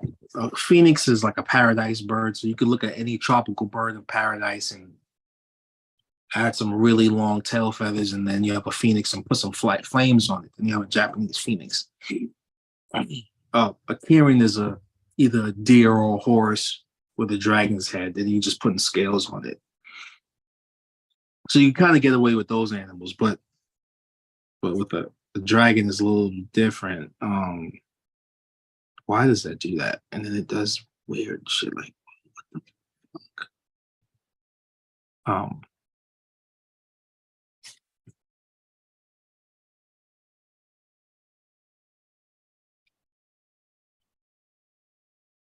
But that's the one thing about like Japanese, and then you're drawing in a style that is supposed to represent wood block prints.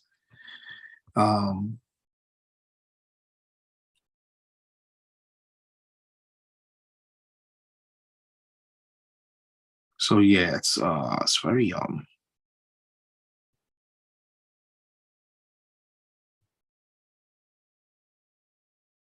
Japanese art's amazing. Let's just say that.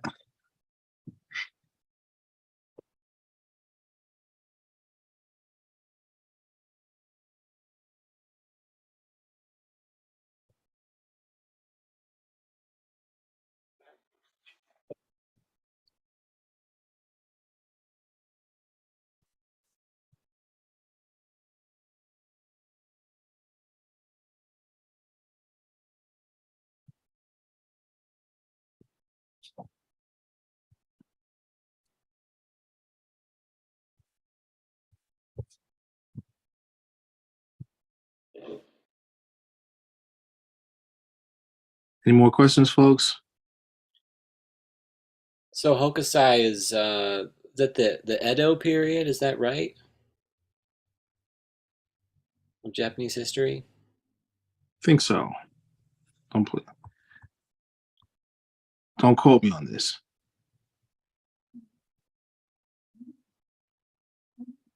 I'll ask Siri right now.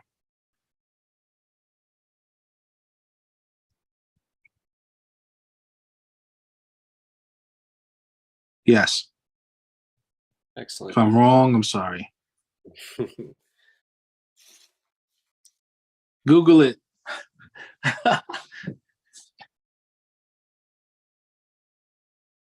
But the artists that you've talked about, the Kano school, Hokusai, they're all from like the same. They're from like the same period in history. Is that right? No, Or no. they're from like this. It spans like how big of a distance, or how big of a gap in time? It's long. It's long. There's so many different periods. There's Hokusai. There's some stories of Hokusai where he didn't. He was more of an illustrator, right? And so like there's a book I read. It's called On the Laws of Japanese Painting. Hokusai wasn't really taken serious because he didn't use finer materials like silk to paint on silk like the Kano school did, because there's levels to art, like how we have levels to art now, right? I post that book in my community section. But it's probably one of my favorite books to read about Japanese art and Japanese art history, because it was just a classist. It was a classist thing, just like we have now. Like, nobody really takes. It's funny in art school. Nobody takes. At one point, nobody ever took in the early, like in the probably in the 80s and the 90s, even in the 2000s. Nobody took tattooing serious, right? I remember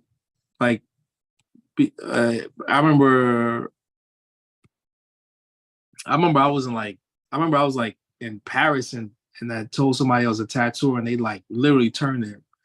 it nose up at me like I had the plague or something, you know, like, or, you know, but that was also like here in New York where tattooing wasn't really looked at as a real art form, even to this day, you know, like it's not really taken serious. Um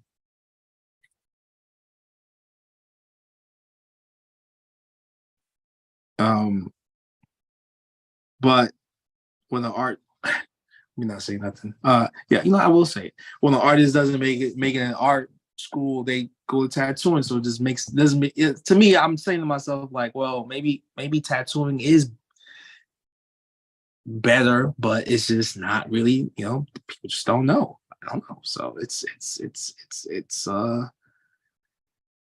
those, you know, those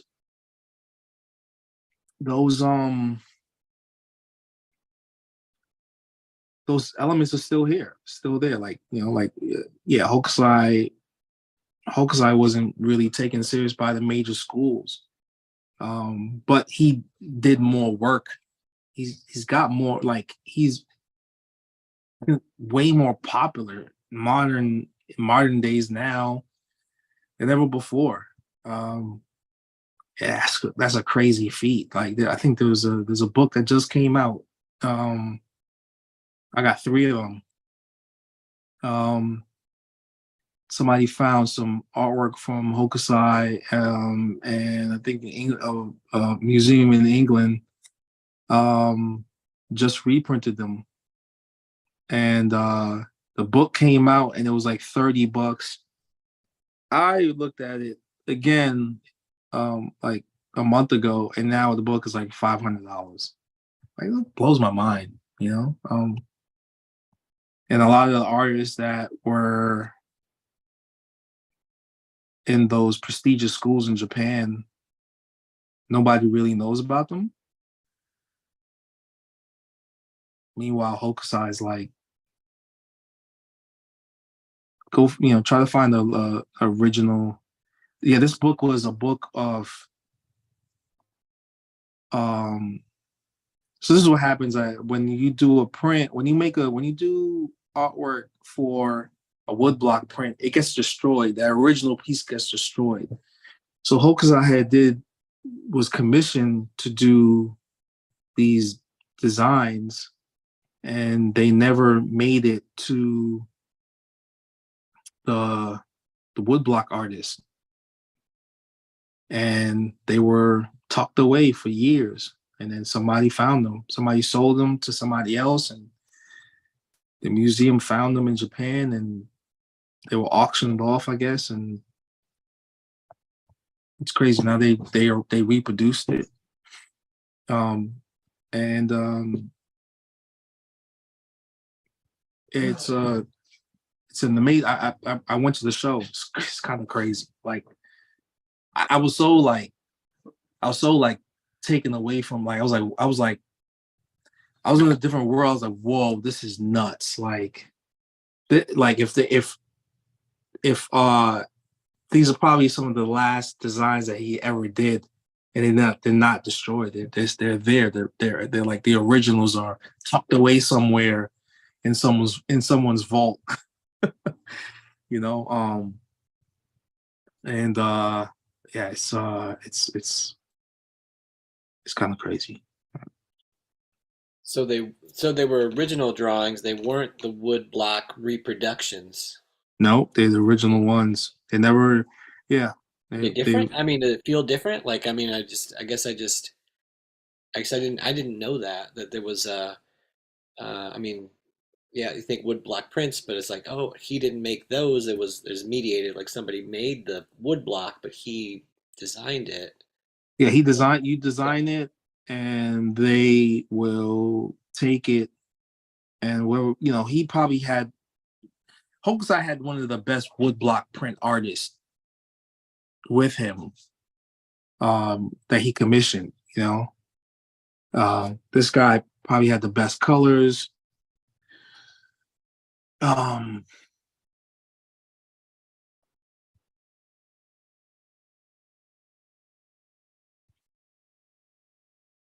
they use the best materials. But something happened where they were just not used. And yeah, so like you can't really find the original Great Wave is gone. That was destroyed when they first made the first print. It's gone. It's like out there.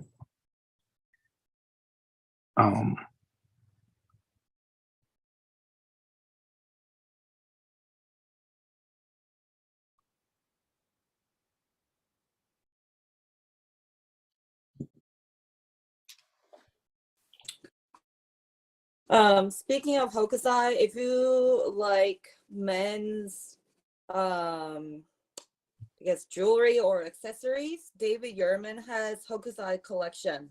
It's really neat.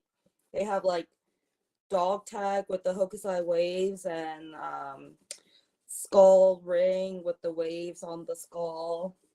Really neat. You should check it out. Who's the artist? The jewelry company is David Yurman, and Okay. they have a hokusai collection, and they had like copies of the book in the store, but they only had men's jewelry, and I'm like, what the heck? Wonder why they did that. That's pretty neat. Could I get like a midpoint evaluation on my drawing? Let me see it. I feel What's like the- mine looks like pine tree or something.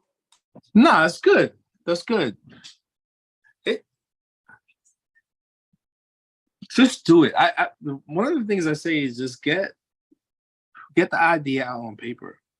You know, get the idea out on paper, draw it till you're happy with it, and then work and move on to the next. Mm-hmm. Okay, so yeah, it's like drawing to scale. Like I would just take,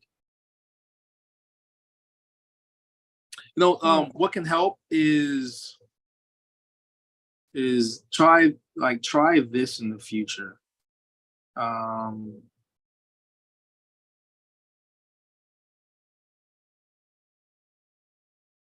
Wait, no, duplicate. All right.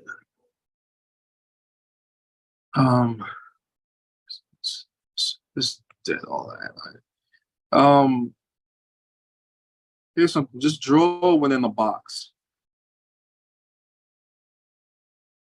Draw one in a box. Yeah. So like when you have a little frame, like this is where the thumbnail comes into play. And what I mean by a box, it should fit in the size of your palm. It's a palm-sized box. 2 inches by 2 inches. So you're gonna draw within 2 inches by 2 inches. And so like if you do a koi fish next time, right? Mm-hmm. Remember I was saying you do an X? So you're doing like almost like it's like almost like the infinity symbol. See the infinity symbol? Mm-hmm. Right? It's for everybody that's watching.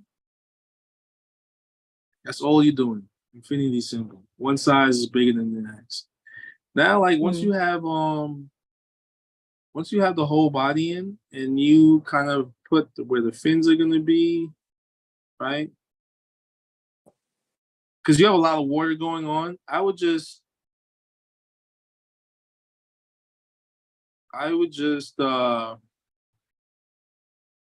try just doing single lines like this. This helps building composition and readability. Because you got a lot of water just going on. Like it's not a bad thing. It's good that you can, like, the finger waves look great. Like you're able to get the finger waves down, the koi is there, but it kind of gets lost in it, right? So it's harder to read. Whereas like with this is easier to read, right? Because all I did was just the body, and I'm not even. I'm only just putting in just like fundamental shapes. So if you practice just doing this, do like 5 boxes. Each box represents a digit, a finger, Mm-hmm. and you just do another one, and you just do the same thing, and so then you can just your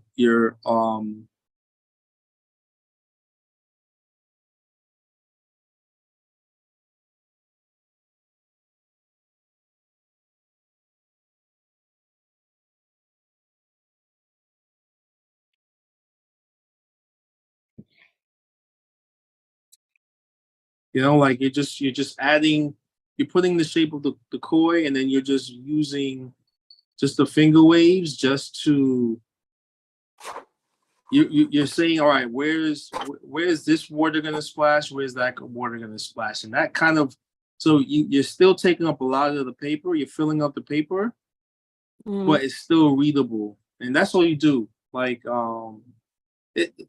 that's it. It's just practicing that. Like um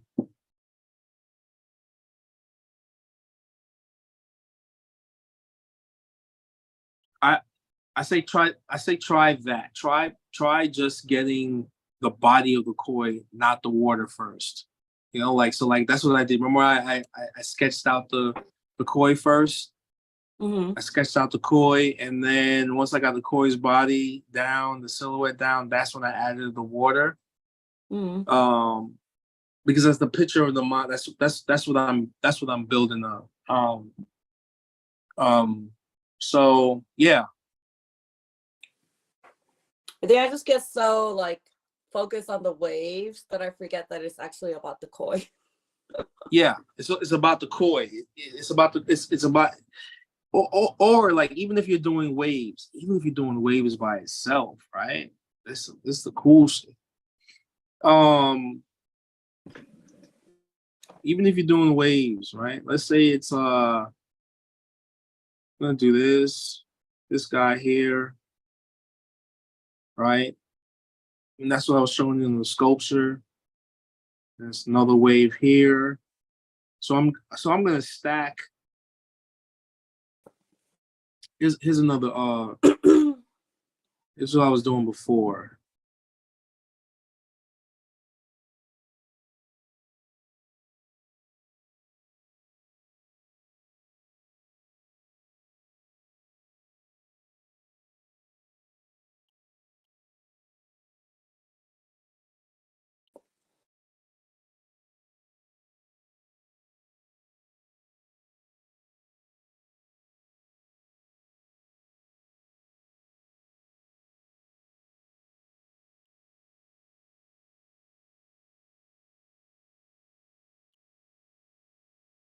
And so like there's the waves. And it's still readable. There's negative space over here. And now if I was to refine it,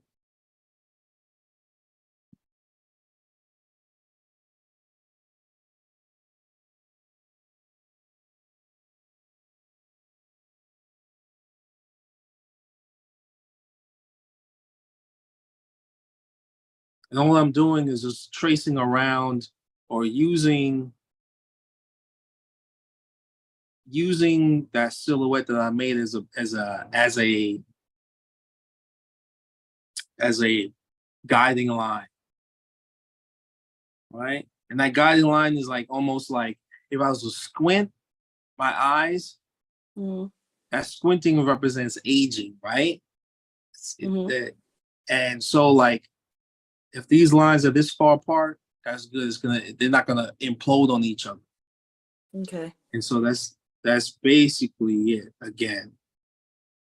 So I'm just using that diameter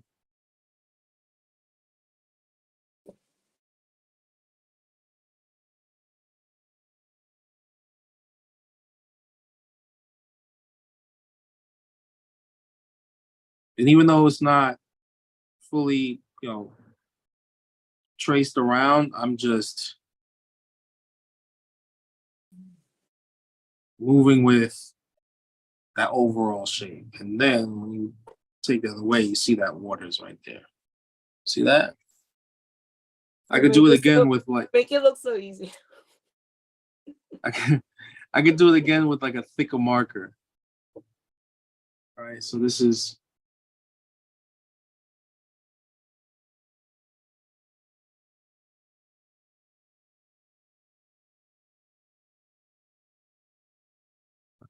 Not picking up. Ooh, let's go with it.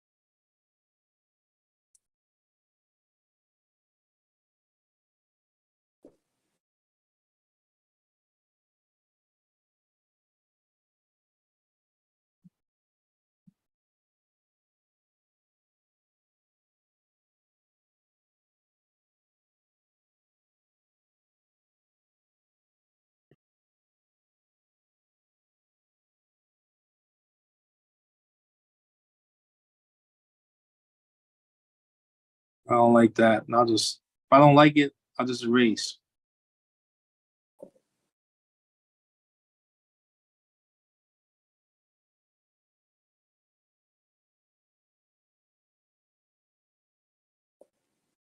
And again, so that's kind of like the base of water. And then there's just like so many, there's so many ways to go about it. I'll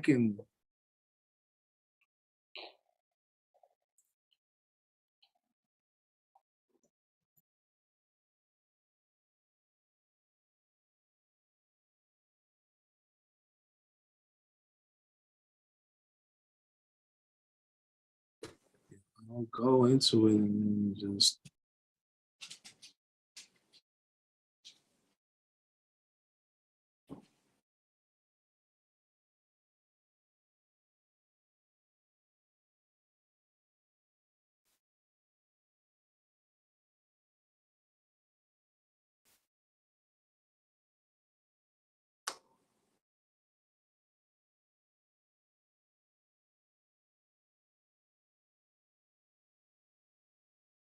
So it's just kind of like,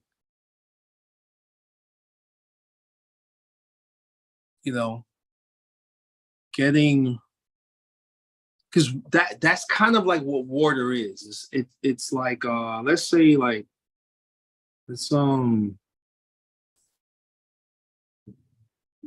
big so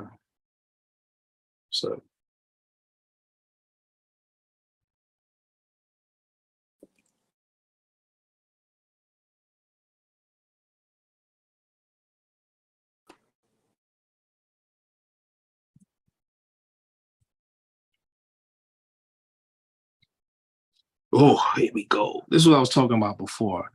Look at this beauty. Save the photos. Bomb.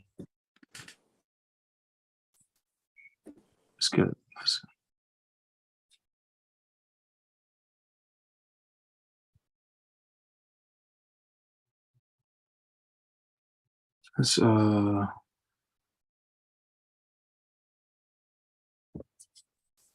this huge mass of water hitting this rock. I love stuff like this because then it's just the possibilities of water is just ridiculous. I'm just like, what? I could do whatever I want. I'm not like stuff like this is just tasty morsels. This is like bacon, it's like,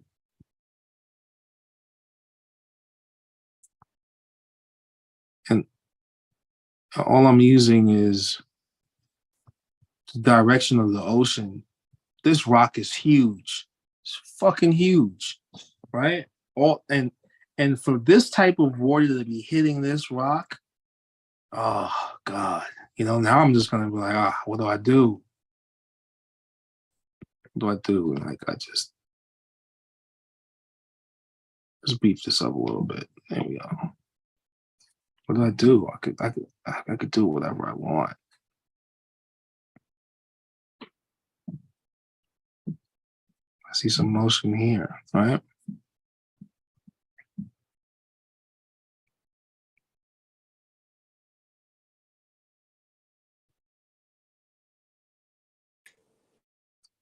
And all I'm going to do is just go with the direction of where the ocean's going. Look at this.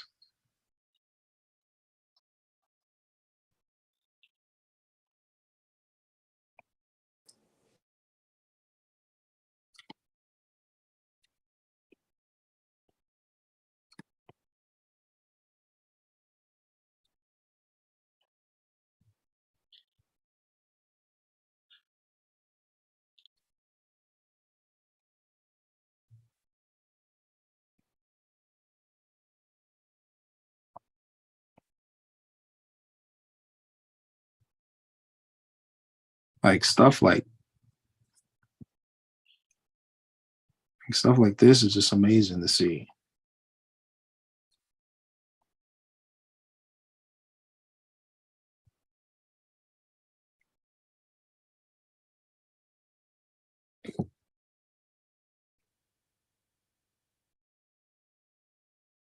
Big Sur is not that far from me. It's like 2.5 hours. And so I'll just stand on the cliff. I'm like this guy over here. I'll be standing like right here. Like, holy shit. For real. And I will just, and so like I pay attention to how, like if this water comes in, it's hitting it. So like finger waves will come this way and finger waves will come this way. And then it's just these big elephant type water comes out.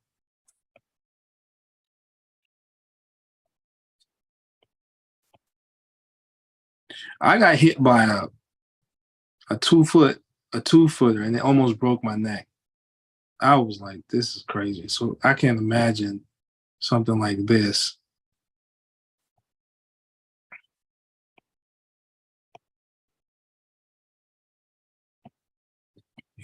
So this is kind of like different levels of water, some really small ones.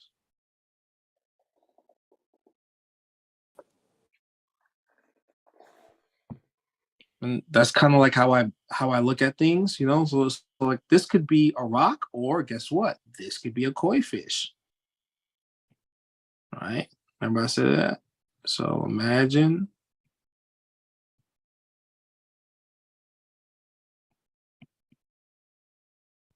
a koi jumping this way. And so you're just changing your perspective and not looking at this as a huge ocean, but just think about it like if this koi was jumping and water was coming in and it hit its body, it could be the same way. That's all it is.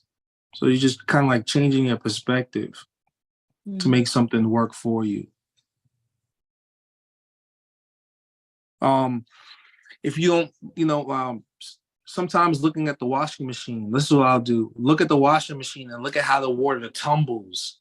Try to slow that down. And then when you see that going, when you just have your washing machine run on with just like probably like a pair of sneakers in there, and just see how it tumbles around and how that water just in circles. That's kind of like another form of doing whirlpools. But it's just always like looking at something and understanding that these things are here that you can just kind of like manipulate and draw over. So, and if I was to take that picture away, it kind of looks like a koi, right? And I've done that before. I'm like, oh shit, I got to do a tattoo. Or somebody says, hey, I want to get a sleeve. And I'm like, all right, fuck, what I'm going to do? And I will just look at something from Big Sur, and I'll see a rock, and I see how the water hits, and I'll just take that, chop it up, trace it, refine it, and then give this person this sleeve, and they're thinking it's like the greatest thing ever. Yeah. So I hope that helped. I hope that helped everybody. I mean, I don't bore everybody. I know it's late. What time is it? I could do this all night, but I feel like I should go ahead and like trace a bunch of different pictures of waves. yes, trace. I trace all the time. I just trace just right now.